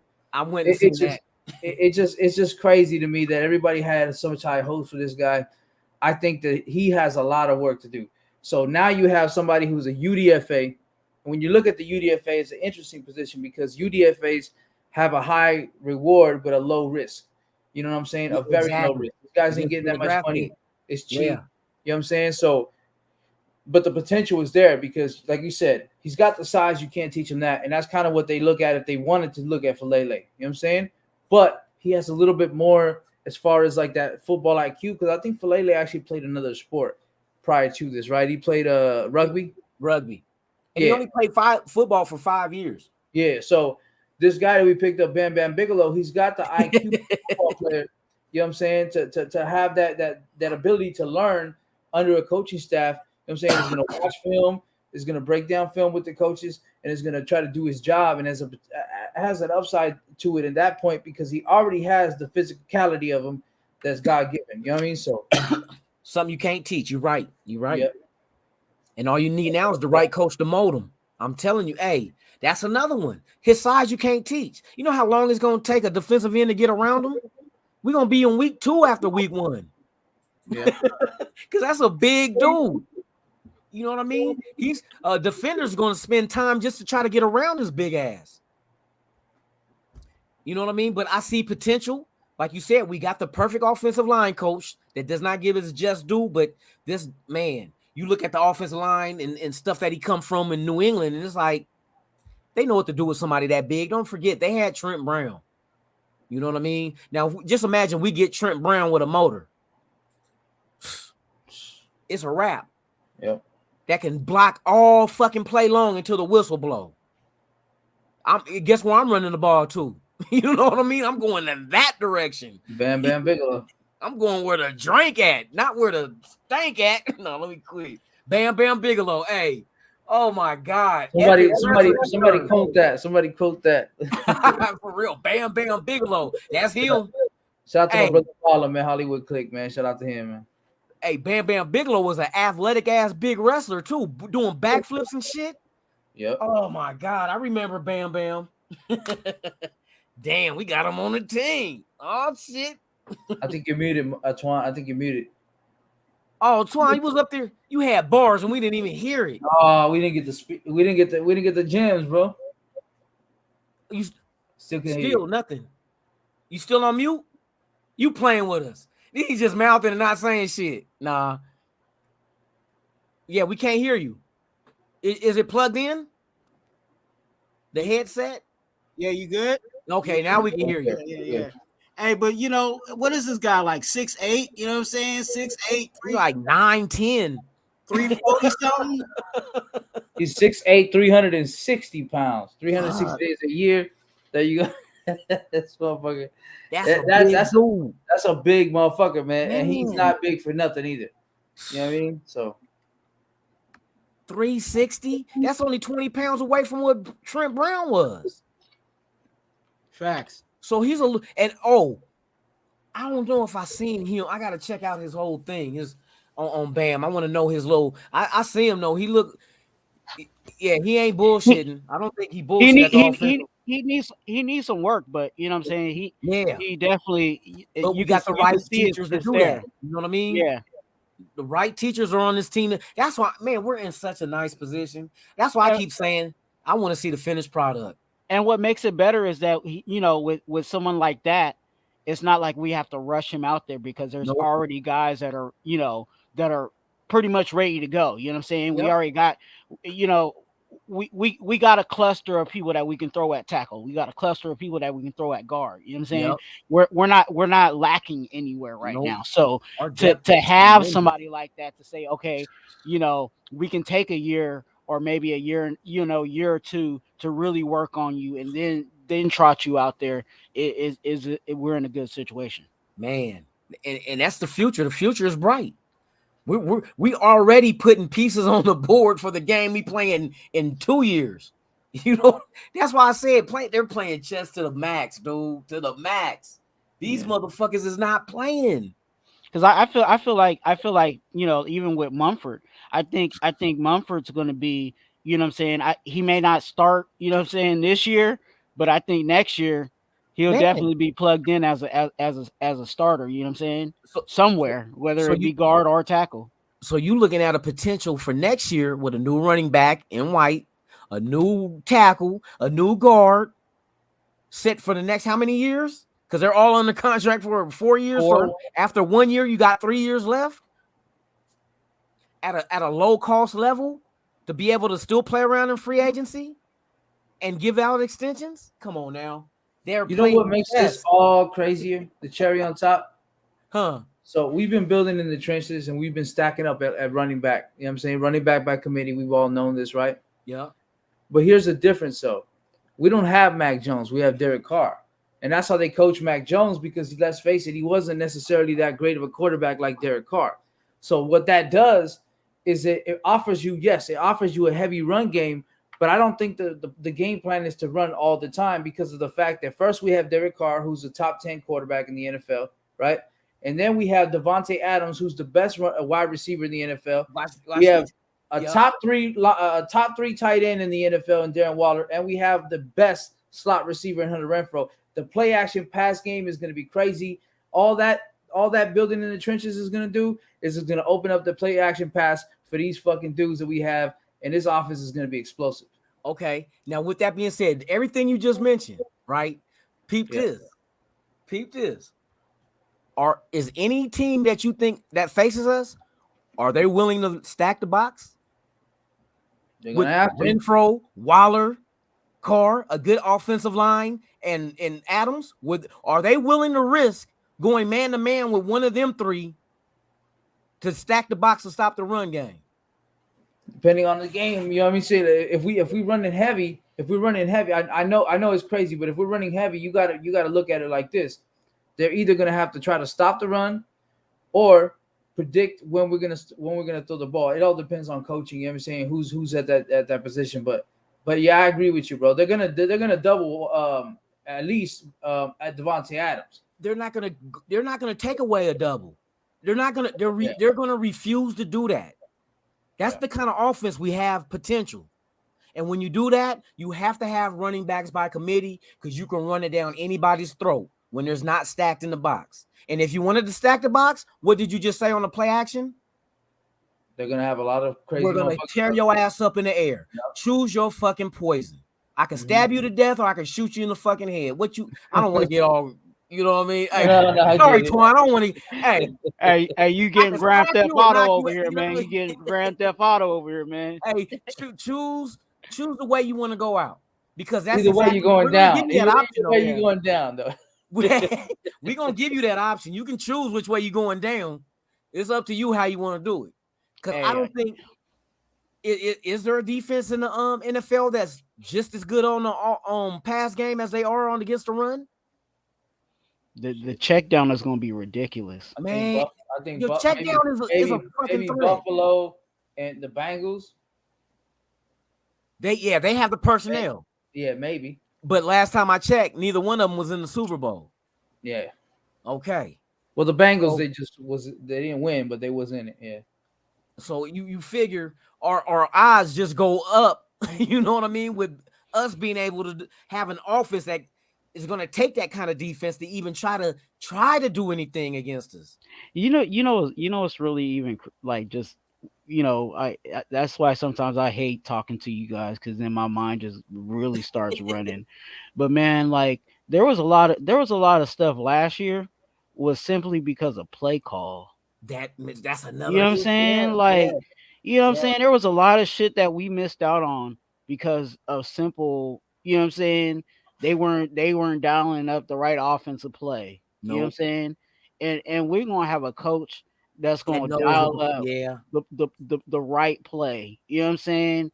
And that alone, you know what I'm saying? That alone is going to boost even us further from where we were last year. And see that's another thing I gotta give props to Mark Davis on. He knew what this team's weaknesses was. The guy he brought in, our weakness is his strength. If you think about it, play calling, offensive, that was our weakness last year. This is dude's strength. You know what I mean? The other thing that he brings is what I was gonna say. Shit, I just drawn a blank. My old ass is getting old. No, I ain't. Damn, what is it? There was something else I was gonna say that McDaniels brings. Oh, the red zone. We sucked ass in the red zone. That was Achilles' heel for us. What's McDaniels good at doing with New England? Red zone. He brought in somebody to fix our ailments. Here's the interesting thing, and I actually had a debate with Farrell about this shit. I remember that shit. If you remember this debate, it was crazy because I swear to God, right? And everybody in the chat watched the same interview. And I just can't pinpoint which interview it was. But McDaniels himself said in one of those interviews that he wasn't necessarily the strongest suit for the red zone. So I had brought somebody in with me to assist me in the red zone. And so we came to the conclusion it had to be the guy behind him, which is Mick Lombardi, right? He didn't say Mick Lombardi, but we just had to kind of take a guess. Yeah. So we just said he came and brought somebody into his system. And that's kind of where me and Farrell went back and forth. Like, wait a minute, but they were the best in the red zone last year. And I'm like, you know what I mean? So I'm just saying that I'm just quoting out the horse's mouth what he said. So it was an interesting debate that we had there. Man, that makes perfect sense though. But I think even also with that, and I forgot to tell you this too, Sultan, is I think after not Lombardi, but after McDaniels said what he said about the coaching, McDaniels came back after that and like he talked about how he may have the possibility of calling some plays. So it was like, you know, they kind of had it like, you know, like they've already talked about it. So yeah, but I can't remember exactly what video that was, but it definitely was put out that, you know, they'll be working together, you know, on play calls, which I'm totally fine with that. I think Mick Lombardi, you know, saying he's a young mind, you know what I'm saying? He's seen, you know, he's seen enough, you know what I'm saying, from the coaching that he's been around. And, you know, those are the coaches that, you know, bring the creative, you know what I'm saying, you know, dial ups, you know what I'm saying? And if they could get, you know, I don't want them to get too fancy in the end zone, but you know, if they can do a little trickery and get it going, then let's do it. You know what I'm saying? Because we got the weapons to do it. Yes, we do. Hopefully some more slants from Brian Edwards, because you know he's really good at that, but we just didn't do it. Dude, what was the thing that I used to always say? We never ran slants and we never did there was like two routes that they never did. And like the slant was like our bread and butter in 2016, you know what I'm saying? But Yeah. I don't know what went away with that. What was it, because of the personnel? I don't think so. Brian Because- Edwards is actually really good at slants. That's Yeah, why that's what I'm saying. Who? Brian Edwards is really good at slants in the But- red zone. But we're talking about 2016 comparison when you had Crabtree and Cooper. Yeah. Crabtree was the one that was getting all the slants. You know what Yes, I'm he saying? was. They only ran a slant in the red zone once last year. It was actually to Brian Edwards, and he caught it for a touchdown. Okay. And so that's why I was like, why don't they do this again? It worked. In one play, it worked. It could be the play caller. You know what I mean? The play caller. We already know our experience with the play callers we had, whether it was defense or offense. You know what I mean? I didn't like old boy, the defensive coordinator anyway, because he wasn't aggressive enough for me. Yeah. It's kind of like stand there and wait for the play to come to you. I'm like, what? Give up that many yards until he come to you to tackle him? That's even worse, man. Man.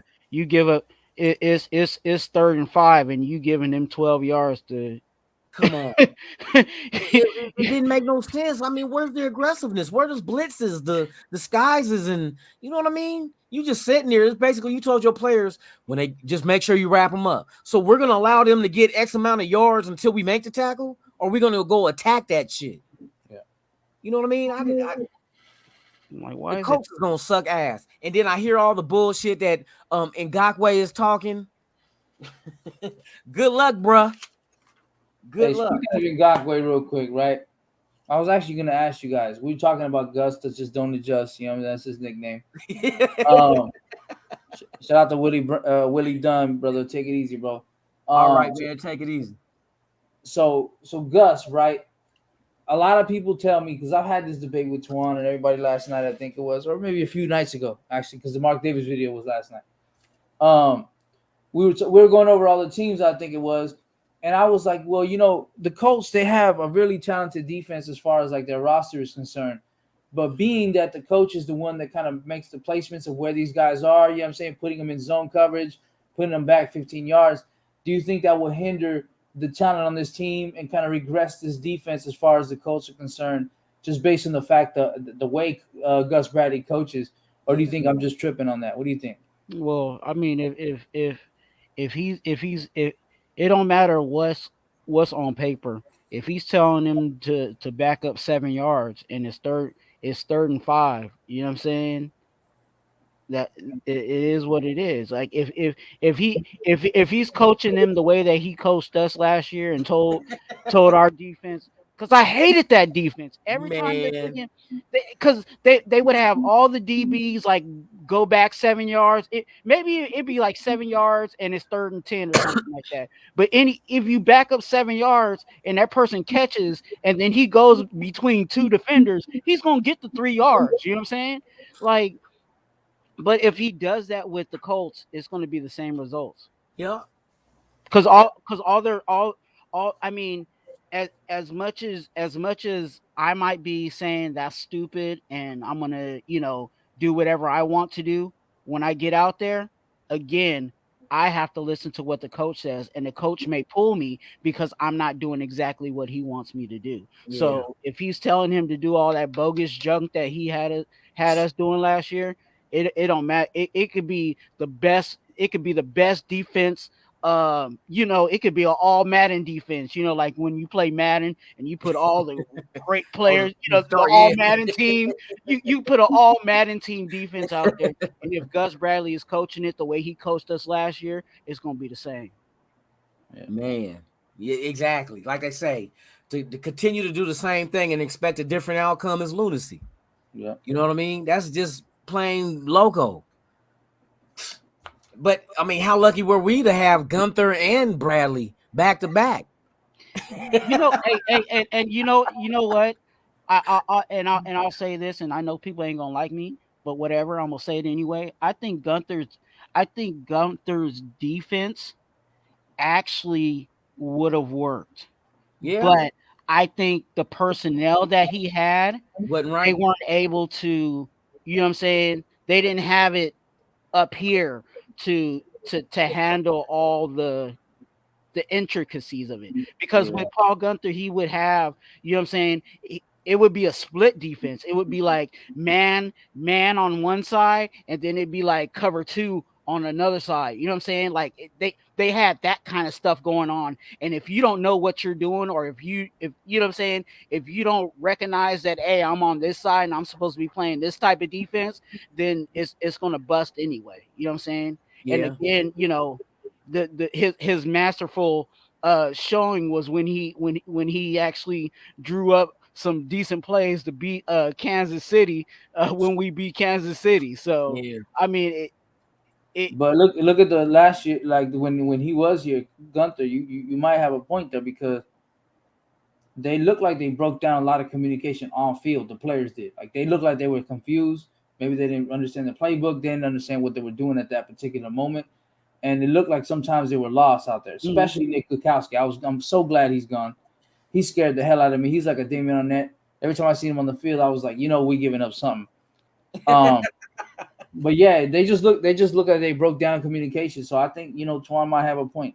And they did a lot. Like if you ever watched like the PG, you know what I'm saying, the PG era, if you watch the defense, a lot of the times they were like looking around like, what the hell am I, you know, you could already tell before the ball was snapped that they were confused out there, you know what I'm saying? And I think it was because, you know, whether the communication wasn't right or they just couldn't mentally process what Paul Gunther was really trying to spit out there. You know what I'm saying? Like Paul Gunther's running this same defense with the Vikings right now, and they seem like they're somewhat okay. So what's the difference?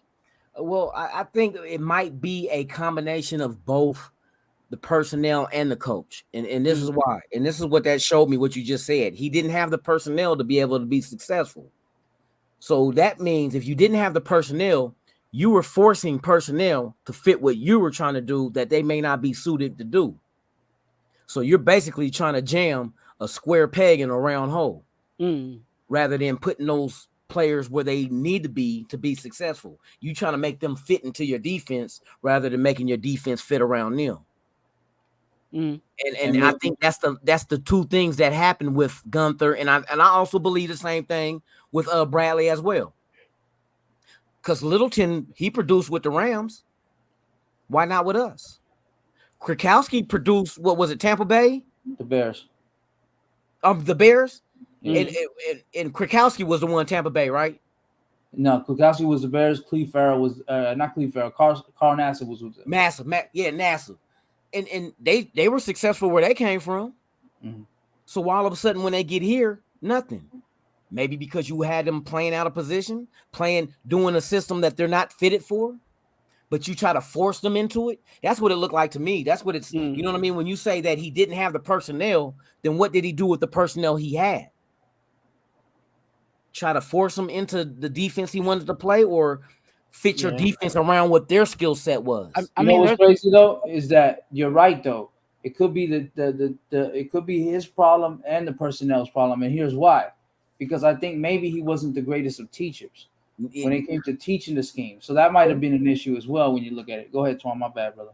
No, and actually I was gonna go somewhere right in that lane. Was that, you know, it could have been personnel, but it also could be that, you know, he can only teach what he knows. You know what I'm saying? Yeah. If all he knows is that one trick pony, you know what I'm saying? That's it. That's all you gonna get. He gonna ride that ride that horse to the old town road. You know what I'm saying? And ride till he can't no more. And that's just how it's gonna be. You know, if a coach only knows one, Gus Bradley, we can go there too. If a coach only knows one specific scheme, guess what he's gonna do? He's gonna take that horse to the old town road and ride it till he can't no more. That's just and it's ironic because he's with the Colts now. Yeah, for real, for real, huh? Oh my God! Damn, another one. And that's that GG4, man. I tell you, clip that. That's the total night and day difference that we have now from that, because now it's like you can tell they're going out there getting the pieces that Patrick Graham wants to fit his system. Not coming in here and keeping everybody that we have on defense and okay, I need you to do this, I need you to do that. Because look at the free agents, everything. I'm telling you, I can't wait to see the finished product. That's all I'm gonna say. I keep saying the same shit, and I'm gonna keep saying the same shit. I can't wait to see the final product, to see exactly what their vision is. I'm excited.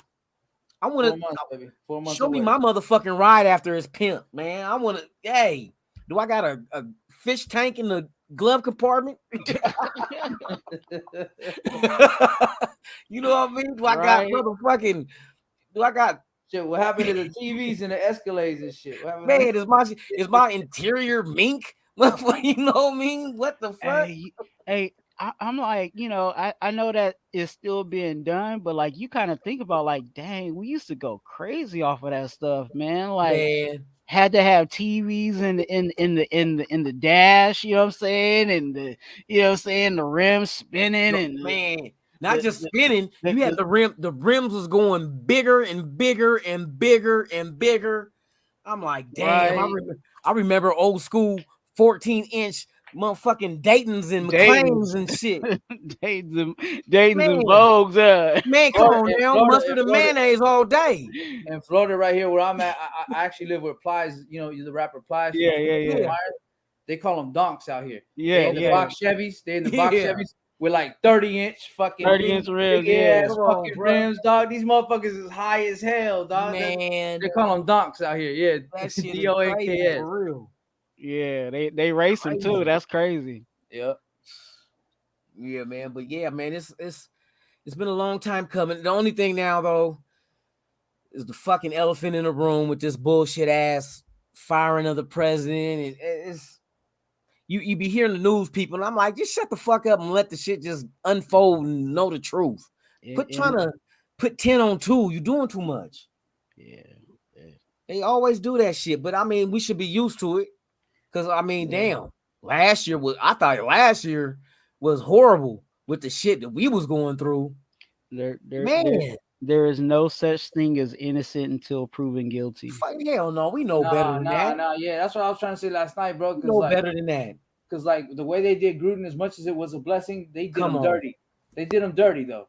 They could do the same thing with Mark Davis. Any write up that they say, oh, here's the evidence, they cook that shit up, dog. Come on. But hold on. These are 10-year-old fucking emails. No, I'm saying 10 years. So we gotta whatever we have done wrong, we gotta pay for it for 10 years. Yeah, it's crazy. But I'm saying like for Mark, they could just cook up evidence, dog. Ain't there some statutes of limitation? It didn't work that way. They knew what they was doing. They executed what they wanted done, and they got it done. You know what I mean? I'm just trying to use the book against them. You know what I'm saying? Like, is there some statute of limitations, or is there some kind of for real due process going on? Like, you know, 10 years. 10 years is a whole decade. Shit changes in 10 years. Man, music changes in 10 years. Yeah, especially the fact that in 10 years, I said some fucked up shit 10 years ago. I'm gonna be honest. Yeah, and especially the fact that in 10 years, cancel me. They didn't have no law against. I mean, it technically still ain't a law. He still didn't break no law technically. I need to delete some emails now. Hey, I need to delete some pictures. Straight up. Allegedly. Yeah, exactly. Man, that shit, man. We already know, boy. We got a target. You might as well give us a concept jersey with a target on the back, because that's exactly what's going down. Shit, they targeting us for everything. And then, but some of the shit is our own fault. You know what I mean? They didn't make Ruggs do what he did, or Arnett do what he did. You know, and that wasn't 10-year-old type incidents. Those were the current. The current event of the day was this motherfucker left drunk. and not funny, but take a life and for what? What was for what? And Nate Hobbs could have easily been a bad situation too. Yes, that would kill me, bro. You ain't lying. I like Hobbs, bro. I love Ruggs Jacobs too, right? Yep. Yeah, that was 2019, I think. End of 2019, going in 2020. Yeah, ran into a tree or something like that. Yeah. Just get an Uber, man. I know it's expensive in Vegas. I took a $55 Uber and shit. They motherfucker. Yeah, I think he stole my grill too. But if you see an Indian guy in Vegas driving around with some Hey, this grill, is a true story. Hey, This is a true that story. thing is sitting pretty at a pawn shop right now, man. I'm gonna tell you how scandalous Uber and Lyft and them is. I went to LA one time, so me and my partner caught an Uber, and he left his cell phone in that motherfucker, right? Because I was calling him, like, it wasn't ringing nowhere, and I was like, and the dude picked up, the Uber driver. This motherfucker had a nerve to try to charge me to bring the phone back. Yeah, that gas money, dog. I need that gas money. Man, You I want told me that to drive motherfucker, to if you? you don't bring that motherfucking phone here now, motherfucker, that's theft. You know what I mean? You can't charge me for my own. I'm holding your phone hostage. Man, he tried that shit. hey, Twan, He with brought that motherfucking gas phone prices back now though. though too. He brought With that them shit gas back though. Motherfucker, try to get over it. Motherfucker, I just paid you for the ride. Matter of fact, I shouldn't have even tipped your ass. I should have just gave you the tip as the fucking phone payment. Here's $3. Yeah, man. Hey, that motherfucker wearing your shit. This motherfucker trying to get out. He trying to get some more babies or something because he out there with a 600 grill. That motherfucker smiling and shining. Yeah, man. You said it was an Indian dude? It was an Indian dude. That motherfucker driving around the Vegas Strip, dog, playing Bollywood music with a grill in his That mouth. motherfucker. Hey, Slapping that Bollywood. hey, for real. Hey, that Bollywood slap though, real. Hey, it real does, talk, it does. I ain't lying. Sometimes when I go to the liquor store, I be like, "Oh, let's get it, let's get it." Straight up. Sipping on a Slurpee. That motherfucker. That nigga shining, boy. They be slapping in the liquor store. That them Indian motherfucker went to dudes, for Club real. Tao. Him and Drake, nigga in Tao drinking. Hey Oh, man, don't shit. sweat the small stuff. I'm cool with it, man. It's all good. You already know it's material shit. That shit can be replaced, man. Yep. Shit, fuck all that. We breathing. That's all that matters. We breathing. Facts. Hell yeah, man. It's damn. We carried on to 117. But shit, I'm about to cut this night show. I gotta go to work tomorrow. But hey, I appreciate you guys is coming. I'm for real. Shout out to everybody in the chat. I may forgot you, but man, Michael, thank you very much. Problem, I appreciate you, my brother. For real. We the people. Thank you for pulling up, man. You just joined, man. Hey, thank you for your man. I'm appreciative of your support, my brother. For real. I'm glad you pulled up. Anytime I'm on live, pull on up.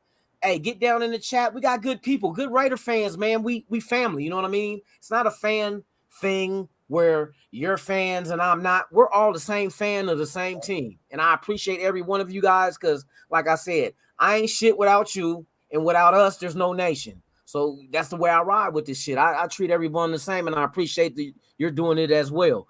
Shout out to everybody else that was in the chat. Will Dunn, what's up with you, man? Hey, I thank every one of you guys. If I didn't see you, I see you now, and I will always see you. But yeah, man, I'm cut this short, man. But I appreciate you guys coming up in here, blessing me with your presence. Good conversation, a lot of good ideas, and what we see this team to be in the coming few months when we touch down and get this season rolling. So, and we'll see what happens with this Mark Davis shit, man. We already know. Oh, but everybody go subscribe to my brother Raider Allegiance. My bad, the other way. Man, thank you. Go subscribe. But I'm gonna say the most important is make sure y'all subscribe to these brothers, and you guys go ahead and let them know how they can contact you and where to subscribe and follow and support. For sure. You can find me on YouTube at Sultan Mir. That's SULTAN, and then you space MIR. That's Sultan Mir. Find me on YouTube. I do Raider content daily. I didn't go live tonight. Some personal shit happened, but I'll be live tomorrow night. Catch me over there. I appreciate you, brother, for having me on as well. Thank you. No problem. Twan, what's up? What tell them about you, man? So you can follow me. You can follow me on IG at Twan TWUAN.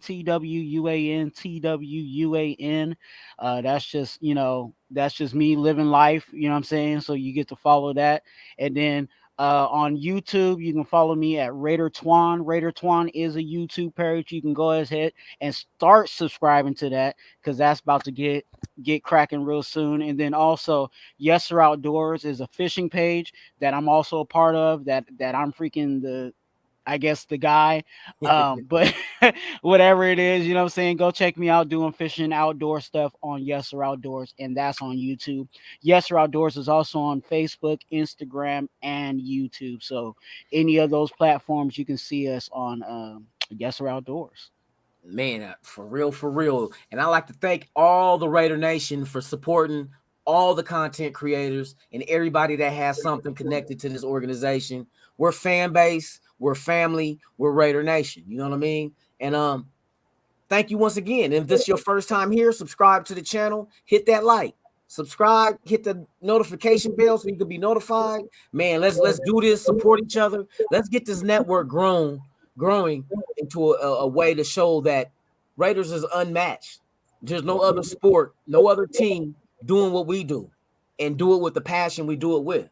So with that being said, you guys, good morning, good night. See you until next time. Shout out to my boys out there, man, for pulling up on me. I appreciate you guys. I'm Lunatik Raider. You've been watching Raiders Allegiance. I'm out.